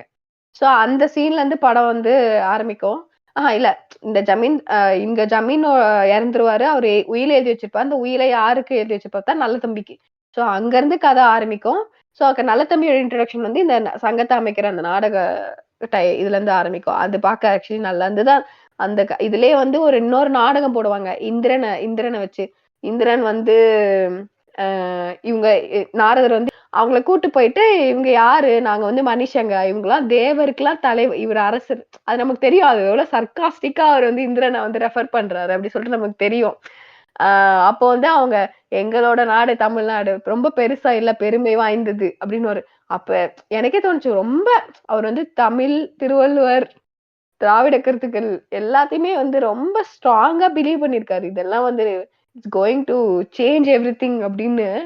பட் வந்து அது வந்து என்எஸ்கேவை ஏமாத்திருச்சு, மக்களையும் ஏமாத்திருச்சு. உண்மைதான். அதாவது மொத்தமா ஏமாத்தல, அங்கங்க குத்திட்டாங்க கொஞ்சம் அப்படின்னு சொல்லலாம். கரெக்ட். அதுலயே வந்து ஆல்கஹால் வந்து அது ஏன் வந்து ரொம்ப பெருமையானதுன்னு கேட்டப்ப, ஆல்கஹால் வந்து பேண்டு தமிழ்நாட்டுல ஆல்கஹால் பேண்டு. ஏன்னா ஆல்கஹால்னு அப்ப சொல்றது வந்து அந்த சாராயம், அது பேண்டுன்னு சொல்லியிருப்பாரு. ஏன்னா அப்ப வந்து இந்த டாஸ்மாகோட ஆல்கஹால் இல்ல. சோ அப்ப அவர் அப்படி சொல்லிட்டு எங்களுக்கு வந்து வேற லெவலு அப்படின்னு சொன்ன உடனே இந்திரனும் ஓகே இதை நம்மளும் நம்ம நாட்டுல யூஸ் பண்ணலாம், நம்மளும் பேன் பண்ணிடலாம்ன்ற மாதிரி ஏதோ சொல்லுவார். ஆனா இப்ப கொஞ்சம் வருஷம் கழிச்சு ஆனா கொஞ்சம் வருஷம் கழிச்சு பார்த்தா இங்க அது லீகலாகி போய்கிட்டு டாஸ்மாக் ஆயிடுச்சு. அது இதுல வேற சொல்வாரு, ஆம், இது அது அமெரிக்கால நம்ம இத வந்து இத வந்து ட்ரை பண்ணாங்க. அது ஃபெயிலியர் ஆயிட்டுதே அப்படின்னு சொல்லுவாரு. அது இங்கிலீஷ் வேர்ட்ஸ்ல அப்பப்போ சொல்லுவாங்க. ஃபெயிலியர் அப்படி என்றால் அப்படின்னு ஃபெயிலியர்னா தோல்வி உற்றது என்று அர்த்தம் அப்படி சொல்லி இவர் வந்து சொல்வாரு. சோ அந்த மாரி சில ரெஃபரன்ஸ் இருக்கும். நல்ல தம்பில நெறைய ரெஃபரன்ஸ் இருக்கு. நம்ம நெறைய நெறைய டீகோட் பண்ணோம். அந்த மாரி இருந்துச்சு எல்லாமே. அந்த சாராயம் இது கூட மேல் ஜாதி கீழ் ஜாதின்னு சொல்லி பேசியிருப்பாங்க. கீழ் ஜாதியில இருக்கிறவங்க வந்துட்டு சாராயம் குடிச்சா இன்னும் கீழ நம்ம ஆல்ரெடி கீழ் ஜாதியில இருக்கோம். இதுக்கும் கீழ எங்க போவோம்னு கேட்கறதுக்கு, சரி இப்ப மேல் ஜாதியில அனுப்பிவிடுங்க அப்படின்னு சொல்லிட்டு ரொம்ப இதுவா பேசியிருப்பாரு. ம், ம். ம். அதுலயே வந்து அந்த ஹீரோயின் ஐயோ! இப்ப அவங்க ஒய்ஃப் பேர் என்ன? NSK wife T A. பேரு? மதுரம். மதுரம். ம். கரெக்ட்டா? ம். ஆ. மதுரம் அவங்க கேரக்டர் வந்து ஸ்டார்ட்டிங்ல இன்ட்ரோடியூஸ் ஆயி அவங்க ஒரு ஸ்டார்ட்டிங்ல ஒரு கார் ஓட்டிட்டு வருவாங்க. அது வித்தியாசமா ஏதோ ஒரு ஆமா. அது வண்டி ரொம்ப மாரி இருக்கும். ஏதோ அந்த கால ஸ்கூட்டி ஏதோ ஸ்கூட்டி இல்ல. முழுசா ஓப்பன் முடியாத கார். ஆட்டோ மாரி இருந்துச்சு பாக்கறதுக்கு.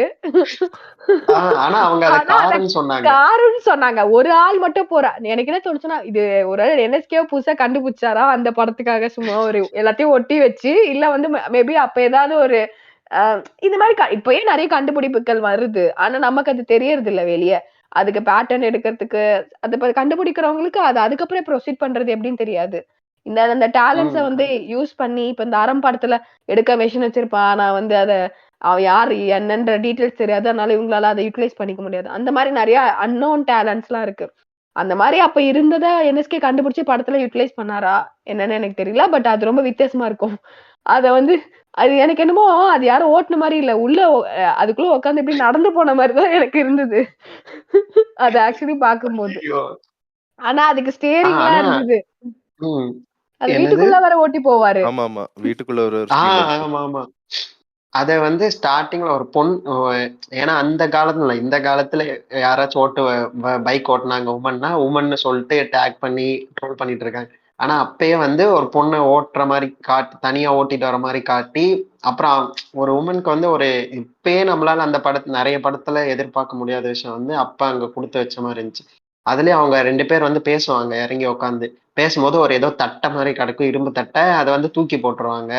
அந்த மதுரம் வந்து தூக்கி போட்டோனே, இது வந்து ஜப்பான்காரன் கையில கிடைச்சிருந்துச்சுன்னா, அவன் இதே ஒரு குட்டி பொம்மையோ, இல்ல வேற ஏதாவது செஞ்சிருப்பான். ஆனா நம்ம பாட்டுக்கு தூக்கி போட்டு போயிடுறோம். அந்த மாரி நெறைய விஷயம் சொல்லியிருப்பாரு அந்த இதுல.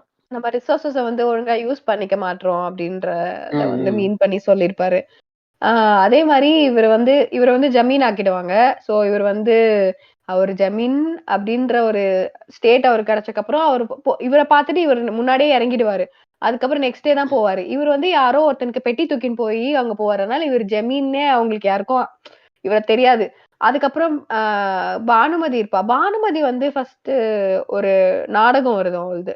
அப்பா இங்க சீரியஸா இருக்காரு. இவளுக்கு நாடகம் கேக்குதுன்னு சொல்லிட்டு அங்க இருக்க மேனேஜர் அவள திட்டுவான்.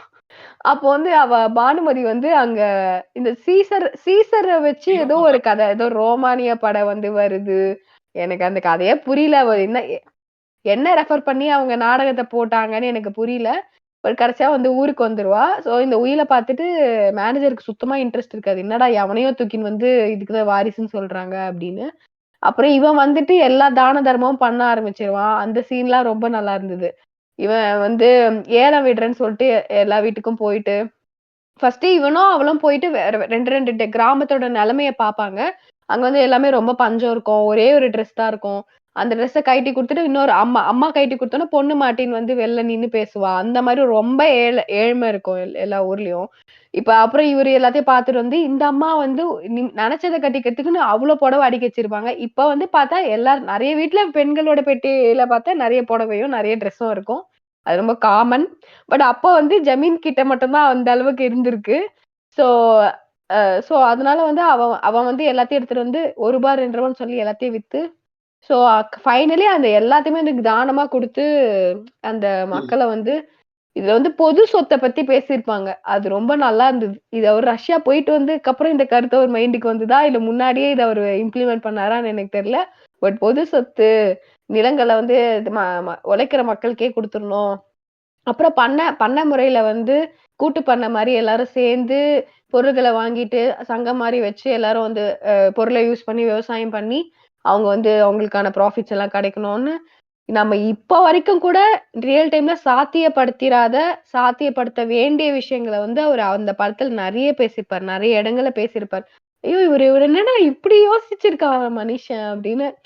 சிம்பிளா இருக்கும். அது எது எது ரொம்ப ரொம்ப அட்வான்ஸ்டு தாட் தான். இப்ப வரைக்கும் அது நடத்த முடியலன்னா, அது அட்வான்ஸ்டு தாட் தான். ஆனா, அத அவரு அப்பயே ரொம்ப எளிமையா அத சொல்லிட்டு போயிருப்பாரு. ஒரு சின்ன டிராமால, ஒரு சின்ன சீன்ல, ஒரு காமெடியா சொல்லிட்டு போயிருப்பாரு. அதுக்குதான் இப்படிதான் ஊர்லாம் எல்லா ஊர்லயும் மோஸ்ட்லி இருக்கு. இந்த காய்கறி சந்தைலாம் ஊர்ல பார்த்திருக்கீங்களா? உழவர் சந்தைன்னு.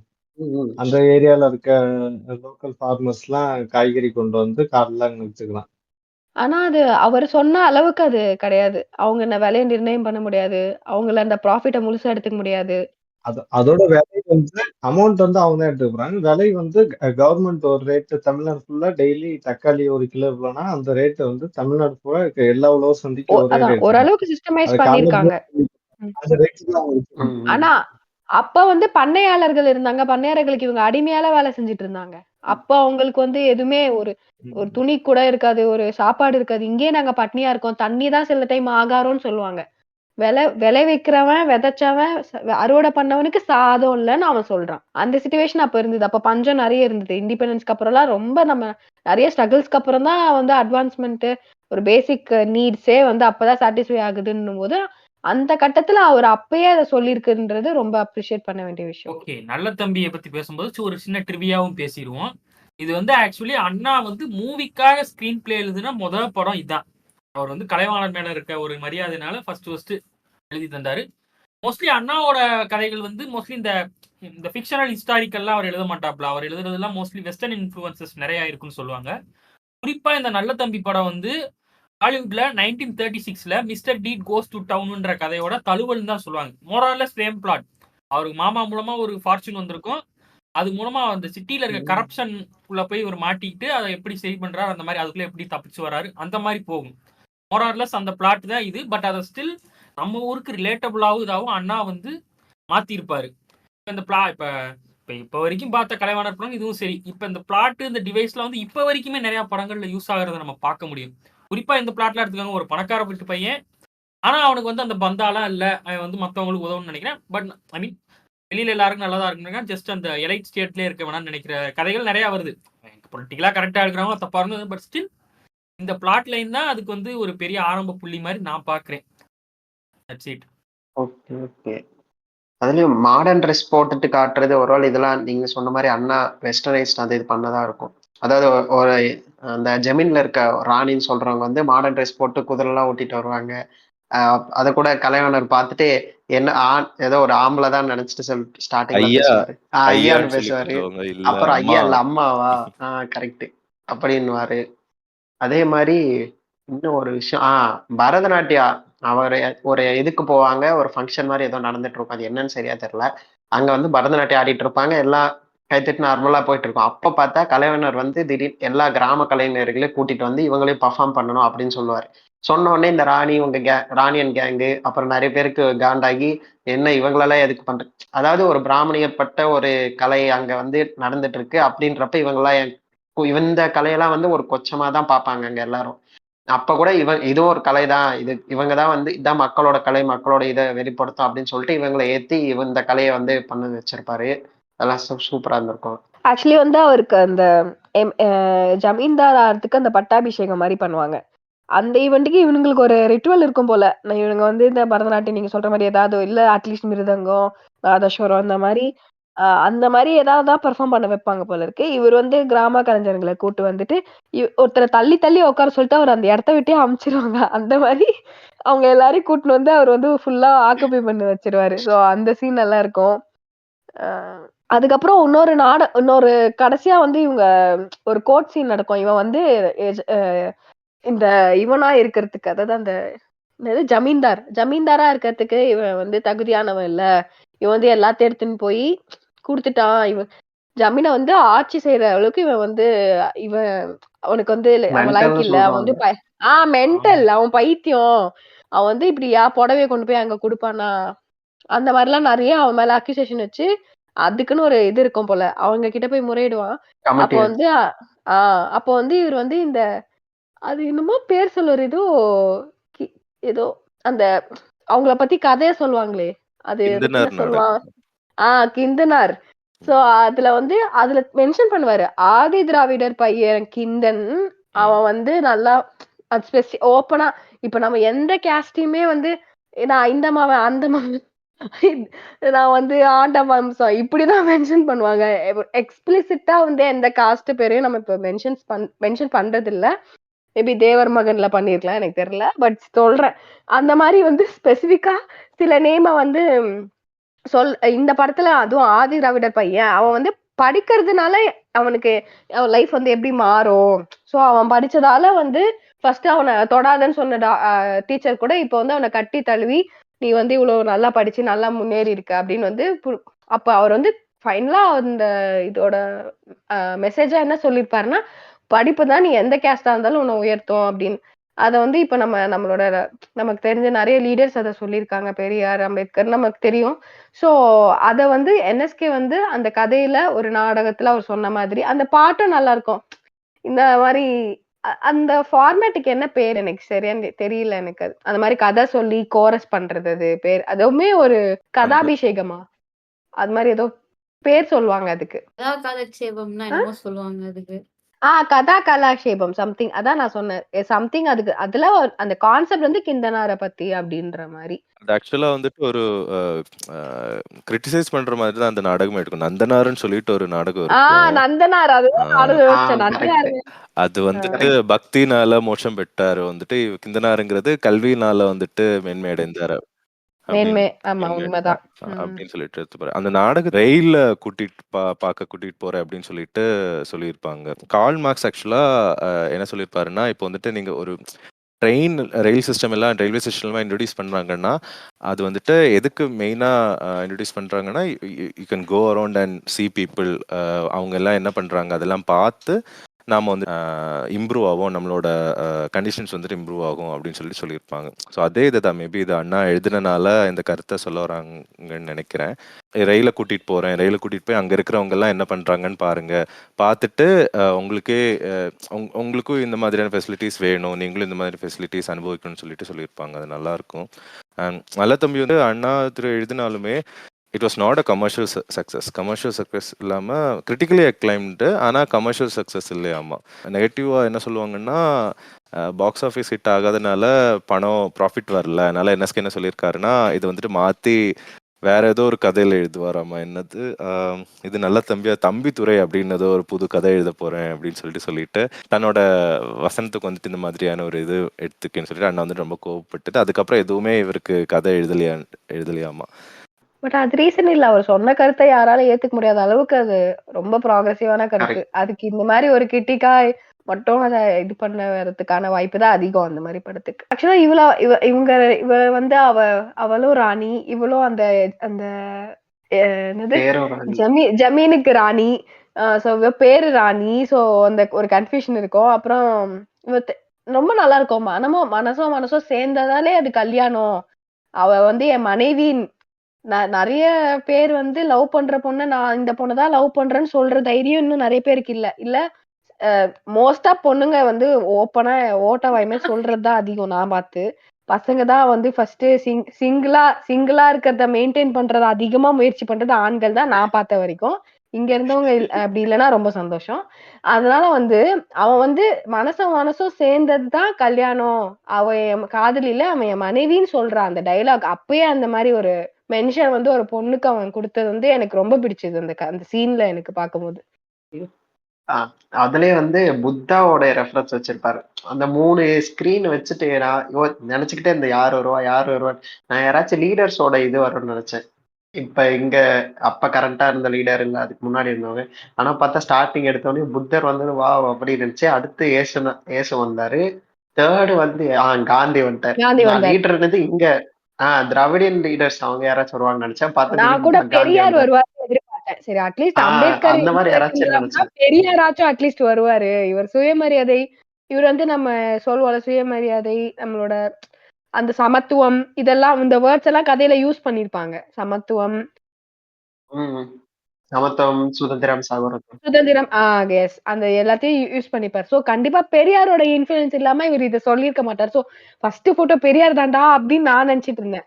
இவங்க வந்து கரெக்டா சொல்லுவாங்க. நீங்க என்ன கடவுள் அவங்க வந்து அந்த எல்லாரும் வந்து எப்படி தெரியுமா கேட்கறாங்க? "நீ என்னதான் பணம் தா. ஆனா நீ ஏதோ ஒரு ரிலிஜியன சார்ந்தவனா இருக்கணும்னு மக்களுக்கு ஒரு எண்ணம் இருக்கு. அதனால அவன் எந்த சாமிய கும்பிடுறான் அப்படின்னு ஒரு மூக்க நுழைச்சு அது என்னன்னு கேட்டே ஆகணும் அவங்களுக்கு. அதனால இப்படிலாம் உங்கள பத்தி தப்பா பேசிக்கிறாங்க. நீங்க சாமி கோயிலுக்கே போறதில்ல அப்படின்னு வந்து ஒரு ஏதோ யாரோ பேசிக்கிற மாரி வந்து இவனுங்க கேட்பாங்க. அப்ப அவரு வந்து ஃபர்ஸ்ட் போய் அம்மாவும், அப்பாவும் தான் முன்னேறி தெய்வம்னு சொல்லிட்டு அவங்க அப்பா, அம்மா ஃபோட்டோ காமிச்சாரு. அதுக்கப்புறம் இந்த ஃபோட்டோஸ் காட்டுவாருன்னு நான் கர்டைன்ஸ தாண்டி தான் அவரு வரா. ஏதோ ஒண்ணு அங்க இருக்குன்னு நான் பெரியார எக்ஸ்பெக்ட் பண்ணேன். ஃபர்ஸ்ட் புத்தர் வந்தாரு. புத்தர் வந்தா சரி ஓகே. அவருமே வந்து கொஞ்சம் எல்லாரும் ஒண்ணுன்ற தாட்ட வந்து அதிகமா பேசுனதால ஓகே இவருன்னு. அடுத்து இயேசு காமிச்சாரு. நான் நினைச்சேன் ஓகே இவர் வந்து எல்லா ரிலிஜியனும் நம்ம கும்பிடணும்னு கான்செப்ட்ட கொண்டு வர போறாருன்னு. சம்பந்தமே இல்ல. எதுக்குயா நீ மகாத்மாவ கூட்டிட்டு வந்த? அப்படின்னு எனக்கு தோணுச்சு. சரி என்னவோ, எதுவோ அவருக்கு பெர்சனலா மகாத்மா பர்சனலா. பிடிக்கும் போல. ஆமா. அவருக்கு பெர்சனலா மகாத்மா பிடிக்கும் போல இருக்கு. 2, 3 படத்துல மகாத்மா காந்தி காந்தி ரெஃபரன்ஸ் வேற ஆமா. இருக்கும். ம். அதனால சரி ஓகே. ரூ. 50,000 ஏதோ செலவு பண்ணி செலவழிச்சாருன்னு சொல்லுவாரு ஓ! காந்திக்கு. அதனால அதனால சரி ஏதோ பரவால்ல. இவரு ஒரு ஆக்டர் செலவைக்கிறது இதெல்லாம் நெறைய பண்ணியிருக்காரு போல. இந்த இந்தியா சுதந்திரம் வாங்குன டைம்ல கூட கன்னியாகுமரியில அதுக்கு நினைவா வந்து ஒரு சிலையோ, ஸ்டாச்சுவோ ஏதோ வச்சதா சொல்லுவாங்க. இவரு அதுக்கு நினைவா சுதந்திரம் வந்த அந்த வருஷத்துல வச்சாருன்னு. யாரு காந்திக்கா? இல்ல. அதுக்கு நினைவா ஒரு தூண் மாரி வச்சிருக்காரு. திராவிட இயக்கத்துல நெறைய பேரு ஃபர்ஸ்ட் அவங்க பொலிட்டிக்கல் கரியர ஸ்டார்ட் பண்ணதே அந்த காந்தியோடைய புரொட்டஸ்ட்ல தான். அந்த நான் வயலன்ஸ் மூவ்மெண்ட்ல தான் நெறைய பேர் வந்தாங்க. மக்கள் வந்து நம்ம நெறைய கிரிட்டிசிசம் வைக்கிறோம். பட் அந்த மாஸ் மூவ்மெண்ட்ட வந்து பெருசா இனிஷியேட் பண்ணது காந்தி தான். நெறைய மக்கள ஒண்ணா திரட்டி தெருவுல இறங்க வச்சது வந்து அவருடைய பங்கு பயங்கரமா இருக்கு. ஸோ அங்க வந்து அதுக்கப்புறமா காந்தி கிட்ட மனஸ்தாபம் ஏற்பட்டு, அந்த காங்கிரஸ் வந்து பார்ஷியாலிட்டி காமிச்சது. பிராமின்ஸ்க்கும், அப்பர் கேஸ்ட்டுக்குமே ப்ரையாரிட்டி குடுத்துட்டு இருந்தது. இப்படி சில விஷயங்கள பார்த்து வெறுத்து போய் தான் அவங்க இன்னொரு மூவ்மெண்ட்டே ஸ்டார்ட் பண்ணாங்க. ஸோ அப்படி இருக்கிறப்போ நம்ம அந்த பேஸ் பார்த்தீங்கன்னா, நெறைய பேத்துக்கு அப்பயுமே காந்தியோட இதுல ஒத்து தான் போகும். அந்த வயலன்ஸ்ங்கிறத கையில எடுத்துருக்கவே மாட்டாங்க. 90% பேருக்கு அதுல உடன்பாடும் கிடையாது. நாங்க காந்தி வழியில போறோம். ஆனா காந்தி இந்த விஷயத்துல மட்டும் இம்ப்ரூவ் ஆயிருந்திருக்கலாம். அப்படிங்கிற கருத்தோட தான் இருந்ததுனால, அவங்க காந்திய மொத்தமா வெறுக்க எல்லாம் செய்யல. ஸோ அந்த பாயிண்ட்ல இருந்து இத பார்த்தா கொஞ்சம் உங்களுக்கு பெட்டரா இருக்கும்னு நெனைக்கிறேன். ஆமா. நம்ம யாருமே அவர வெறுக்கல. ஆனா அவரு மேல கோவப்படுறதுக்கும் காரணங்கள் இல்லாம இல்ல. அதுதான். அதுதான் வேற ஒண்ணும் இல்ல. இப்ப இருக்க பிரச்சனைக்கு ரொம்ப கோவப்படுற மாரி இருக்கு. அதுதான் வேற ஒண்ணும் இப்ப நடக்கிற பிரச்சனைகளுக்கு. கோவப்படலாம். ஆனா அது என்னன்னா வெறுத்துட்டோம்னா ஆப்போசிட் பார்ட்டிக்கு குஷி ஆயிருவாய்ங்க. ஆமா. கரெக்ட், அதனால நம்ம இங்கேயும் வந்து இழுத்து புடிச்சுன்னு இருக்க கரெக்ட். வேண்டியதா இருக்கு. ம். கொஞ்சம் பெரியார் மாரி கொஞ்சம் அந்த இடத்துல பெரியார் மாரி சிந்திச்சிருக்கலாம். நானே சொன்னாலும், உன் மூளைக்கு எது சரின்னு படுதோ அத செய்ன்னு சொல்ற மாரி, கொஞ்சம் அந்த இடத்துல அவர மாரி இருந்திருந்தா நல்லா இருந்திருக்கும். நம்ம இனிமே தான் இவங்க எல்லார்கிட்ட இருந்து நல்ல கருத்த எடுத்த ஒரு உருவத்த ஒரு பிம்பத்தையோ, ஒரு கேரக்டரையோ நம்ம இனிமே தான் உருவாக்கணும். அதுதான் நம்ம கையில இருக்கு. சரி நம்ம படத்துக்குள்ள வருவோம். இது அவரு என்.எஸ். கிருஷ்ணன் வந்து கடைசி வரைக்கும் கூட கதர்ல தான் இருந்தாரு. அந்த காந்தியோட ஃபாலோவரா இருந்ததுனால, அவரு கதர ஃபாலோ பண்ணணும். கதர் துணி தான் போடணும்னு சொன்னதுனால, நானும் அப்ப ஸ்டார்ட் பண்ணி நம்ம ஃபுல்லா எடுத்த கதர்லயே தான் இருந்த 4 மாரி படத்துல சொன்னாங்க. 3 படமுமே வந்துட்டு ஆக்சுவலா அடாப்டேஷன்ஸ் தான். இப்போ நல்ல தம்பி வந்துட்டு சொன்ன மாதிரி என்ன படம் அது? Mister mister Deeds Deeds goes goes to to town. Town. அப்புறம் மணமகள் ஒரு மலையாள நாடகத்தோட அ தழுவல் தான். சுப்ரபான்னு சொல்லிட்டு ஒரு நாடகம், மலையாள நாடகம். அதோட தழுவல். அப்புறம் முதல் தேதி கூட இட்ஸ் அ வண்டர்ஃபுல் லைஃப்னு சொல்லிட்டு ஒரு படம். அதோட நரேட்டிவ் தீம் தான் ஃபாலோ பண்ணாமா. கிறிஸ்மஸ் கேரல் இருக்குல்ல சார்ல்ஸ் டிக்கன்ஸோட, அதோட ஸ்டோரி தான். கோஸ்ட் ஆஃப் பாஸ்ட் ப்ரெசன்ட் ஃபியூச்சர்ல இருக்கும். ஸோ முதல் தேதி கதை என்னன்னா, இவர் ஒரு குடும்பத்தில் இருப்பார். அந்த குடும்பத்தில் பேங்க் எம்ப்ளாயாக இருப்பார். பேங்க் வந்து திடீர்னு மூடிடுவாங்க. மூடினதும் இவருக்கு காசு எதுவும் இருக்காது. ஸோ காசு எதுவும் இல்லாமல் ரொம்ப கஷ்டப்பட்டுட்டு எதுவும் காப்பாற்ற முடியலையேன்னு சொல்லிட்டு ஒரு இன்சூரன்ஸ் ஏஜென்ட் வருவார். இன்சூரன்ஸ் கட்டலைன்னா நீங்கள் வந்துட்டு உங்களுக்கு ஏதாச்சும் கடவுள் புண்ணியத்தில் ஏதோ ஆயிடுச்சுன்னா இந்த இன்சூரன்ஸ் காசு கிடைக்கும்னு சொன்ன உடனே இவர் வந்துட்டு ஒரு ஐடியா அப்படியே யோசிச்சு தற்கொலை பண்ணிப்பார். தற்கொலை பண்ணதும் அப்படியே எமலோகத்தில் போகிற மாதிரி காமிச்சிருப்பாங்க. எமலோகத்தில் போனோடனே ரொம்ப ஒரு மாதிரி ட்ரீமியாக இருக்கும். அங்கெல்லாம் எல்லாமே ரொம்ப செழிப்பாக காய்கறி எல்லாம் வளத்தோட இருக்கும். அப்புறம் எதுக்கு இங்க வந்திருக்கீங்கன்னு சொல்லிட்டு சித்ரகுப்தன் வந்துட்டு எம்என் கிட்ட சொல்லிட்டு இருப்பாங்க. இவர் வந்துட்டு தற்கொலை பண்ணிட்டாரு, ஃபேமிலியை விட்டுட்டு தற்கொலை பண்ணிட்டாரு, இது வந்துட்டு பெரிய குத்தம், அப்படியே அவனை திரும்ப அப்படியே பூலோகத்துக்கு அனுப்பு அப்படின்னு சொல்லிட்டு யமதேவர் சொல்லுவார். இவர் வந்துட்டு இங்கே வந்து பார்த்தா எல்லாருமே கஷ்டப்பட்டு இருப்பாங்க, ஃபேமிலி மெம்பர்ஸ் எல்லாமே. பையன் வந்துட்டு பிச்சை எடுத்துட்டு இருப்பான், ஒய்ஃப் வந்துட்டு பொண்ணு தூக்கி கிணத்துல போடுற இதெல்லாம் போகும். ஸோ இதில் எதுவுமே பண்ண முடியல இவனுக்கு, எல்லாமே கண்மண்டை நடக்குது, எதுவுமே பண்ண முடியலன்னு சொல்லிட்டு அல்லோலப்பட்டு இருப்பாரு. உடனே டக்குன்னு பார்த்தா இதெல்லாம் கனவு. கனவுலேருந்து முழிச்சு பார்த்தா, ஐயோ இனிமேல் நான் உங்களை யாரை விட்டு எதுவும் எங்கேயும் போக மாட்டேன், ஏதாச்சும் பண்ணி காப்பாற்றலாம். ரெசல்யூஷன் மாதிரி எதுவும் இருக்காது, ஆனால் காப்பாற்றிடலாம் பண்ணிடலாம் அப்படின்னு சொல்லிட்டு படத்தை முடிச்சிருவாங்க. எனக்கு வந்துட்டு ஒரு செம்ம காமெடி என்ன தோணுச்சுன்னா, இவர் ஆவியா இருந்ததுக்கப்புறம் ரெயின் கோட் போட்டுட்டு போவார், ரெயின் கோட் போட்டுட்டு சுற்றிட்டு இருப்பாரு அங்கங்கயா. அது வந்துட்டு செம்ம காமெடியாக ஆமா, ரெயின் கோட் ஆவின்னு டினோட் பண்றதுக்காக அந்த ரெயின் கோட் மாதிரி ரெயின்கோட்லாம் ஒன்று போட்டுட்டு சுத்திட்டு இருப்பாரு, நல்லா இருக்கும். அண்ட் அதுல வந்துட்டு மெயின் இதுவே முதல் தேதிங்கிறது ஏன்னு சொல்றாங்கன்னா, முதல் தேதியில தான் சம்பளம் வரும். ஸோ நிறைய விஷயம் வந்து ரொம்ப ரிலேட்டபிளா இருக்கும். ஒரு பாட்டுல கூட இருக்கும், 1லேருந்து 20 வரைக்கும் கொண்டாட்டம் கொண்டாட்டம் கொண்டாட்டம், ஆனா 22லேருந்து 30 வரைக்கும் திண்டாட்டம் திண்டாட்டம் திண்டாட்டம். அது ரொம்ப ரிலேட்டபிளா இருந்துச்சு. ஆமா இந்த பாட்டு கொஞ்சம் ஆமா. ஃபேமஸ்ன்னு நினைக்கிறேன். நம்ம கேட்டிருப்போம்னு நினைக்கிறேன். ரிலேட்டபிளா எனக்கு ஃபீல் ஆனுச்சு. எப்படின்னா, நல்ல நல்ல நல்ல நிலைமையில இருக்கேன், டக்குன்னு வேலை போகுது. இப்ப இந்த ஐடி லே ஆஃப் மாதிரி தான் அப்ப நடந்திருக்கு கிட்டத்தட்ட. முடிஞ்சுன்னா அடுத்து என்ன பண்ணுன்னே தெரியல அவனுக்கு. என் லைஃபே டாப்ஸி டர்வியா மாறுது. ஸோ ஸ்டில் வேலையில்லா திண்டாட்டம் என்பது அது அவ்வளோ ஈஸியான விஷயம் இல்லைன்றத அந்த டைம்ல தான் கேட்டேன். அந்த டைம்லேனா இப்போ இந்த டைம்ல பாருங்க, இந்த டைம்ல நம்மளுக்கு கமிட்மெண்ட்ஸும் ஜாஸ்தி, கொஞ்சம் ஆடம்பரமும் சைட்ல ஆட் ஆகிக்கிச்சு, பந்தா காட்ட ஆரம்பிச்சிட்டோம். இன்னொரு விஷயம் சொல்லுவாரு. அந்த ஒரு அந்த ஃபர்ஸ்ட் நம்ம இந்த மணமகள்ல பார்த்தோம்ல, ஒரு சீன்ல வந்து பிச்சைக்காரன் வரான்ல, அப்போ சொல்லுவாரு, இவன் ஏன் இப்ப பிச்சை எடுக்கிறான்றதுக்கு ஒரு எக்ஸ்பிளனேஷன் என்ன சொல்லுவாருன்னா, இங்க இருக்கவங்க எல்லாம் படிச்சு ஃபாரினுக்கு போயிடுறாங்க. சோ அவங்க அங்க போயிட்டோம்னா, அவங்களுக்காக சேவை பண்ணியிருந்தவங்களுக்கு இப்ப இங்க வேலை இல்ல. இல்ல அவங்க வந்து பொழப்ப தேடிக்கலாம்னு சொல்லிட்டு இங்க வராங்க. ஆனா அவங்க இல்ல பாதி பேருக்கு தான் வேலை கிடைக்குது. பாதி பேருக்கு வேலை கிடைக்கல. அதனால இவங்க பிச்சை எடுக்குறாங்க. அப்படின்னு வந்து அவர் வந்து சொல்லியிருப்பாரு. சோ இப்ப கூட நெறைய பேர் வருவாங்க. ஆனா அதே டிகிரிக்கு படிச்சவங்களுக்கு கொஞ்சம் பேருக்கு தான் கிடைக்கும். கொஞ்சம் பேர் வந்து அவங்களால வந்து ரொம்ப ரெகுலரான இன்கம் வந்து இது பண்ண முடியாது. இப்ப டெலிவரி அந்த மாரி நெறைய வொர்க் பண்றாங்க. சோ கிட்டத்தட்ட நமக்கு அந்த மாரி வொர்க் பண்ணும்போது நமக்கு ஸ்டேபிள் இன்கம் இருக்கிறது இல்ல. சோ அது கொஞ்சம் கஷ்டப்படுற மாரி தான் இருக்கு. சோ அந்த சிச்சுவேஷன் இப்ப இருக்கு. இப்ப நார்த்லாம் பார்த்தோன்னா, ஏதோ 300 போஸ்ட்டுக்கு 18,000 பேர் வந்து குவிஞ்சு அந்த அங்கேயும் நர்சிங் செத்துருவானுங்க போல. அந்த மாரி வந்து குவிஞ்சு நிக்கிறாங்க. அவ்ளோ பேருக்கு வேலை இல்லாம எல்லா இடமும் இருக்கு. இப்ப நம்ம ஒரு வேலையில இருக்கோம்னா, அது ஒரு பெரிய விஷயம். நம்ம அத இந்த பயங்கரமா தக்க படத்துல கூட வச்சுக்கணுன்ற ஒரு மாரி தான் கேரக்டர்ல இருக்கு நிலைமை. சொல்லுவாங்க, ஏதாச்சும் ஒரு கைத்தொழில் நீங்க தெரிஞ்சுக்கணும். ஸோ கைத்தொழில் தெரிஞ்சுக்கிட்டா தான் பிழைக்க முடியும், இல்லைன்னா ரொம்ப கஷ்டம். உட்காந்து வேலை பண்றதெல்லாம் ரொம்ப ஈஸி, அது யார் வேணாலும் பண்ணிக்கலாம். கிளர்க்கா 20 வருஷமா நீ கிளர்க்கா இருந்திருக்க, நான் கிளர்க்கா இருக்கிறது என்ன வேலை, சும்மா உட்காந்து இருக்கிறது தானே.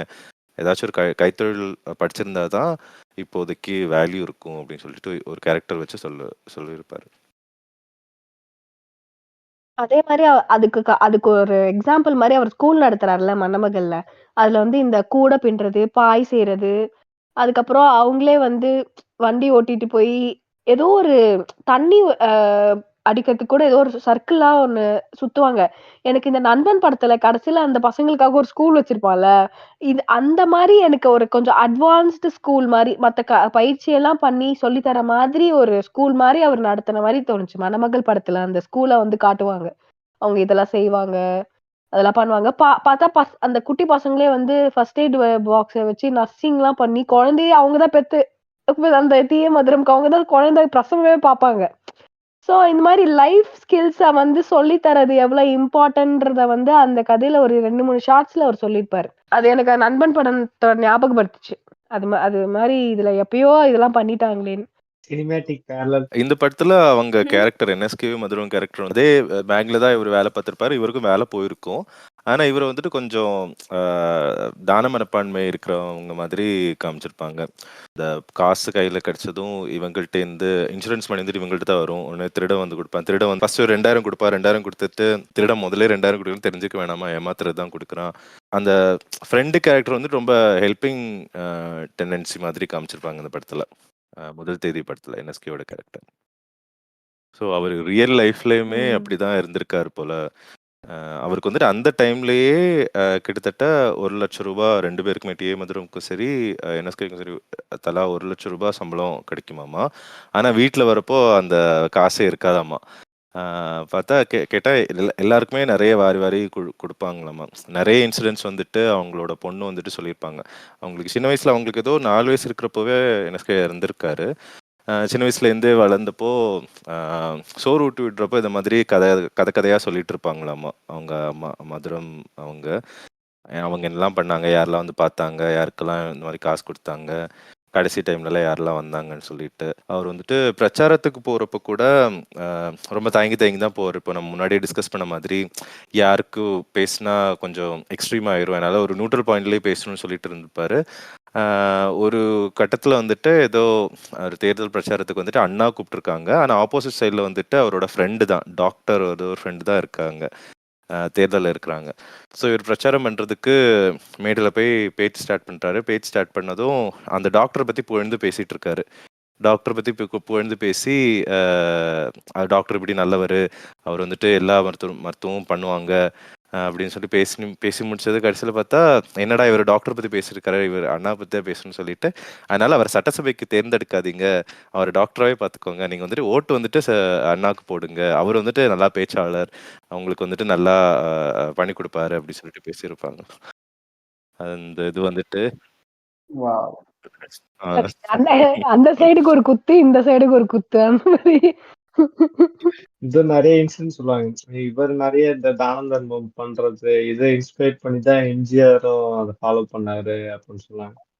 இந்த ஒரு இன்சிடென்ட் கூட எம்ஜிஆர் சிஎம் ஆன அப்புறமேட்டு பிரஸ்ல கேட்பாங்க, இப்ப அவரே தான் கலைவாணர் அமைச்சரா வீரர் இருந்தா இருந்திருப்பாரு. உங்க அமைச்சரவையில என்ன பதவி கொடுப்பீங்க? அவர் வீரர் இருந்தா அவர் தான் சிஎம், நான் சிஎம் இல்ல அப்படின்னு சொல்லுவார். இல்ல, அவர் அதுக்கு தகுதியானவர் தான். நிறைய தாட்ஸ் அவருக்கு வந்து மக்கள் சார்ந்ததா இருந்தது. இல்லாமலாம் இப்படி ஒரு படம் கதையெல்லாம் எடுக்க முடியாது கண்டிப்பா.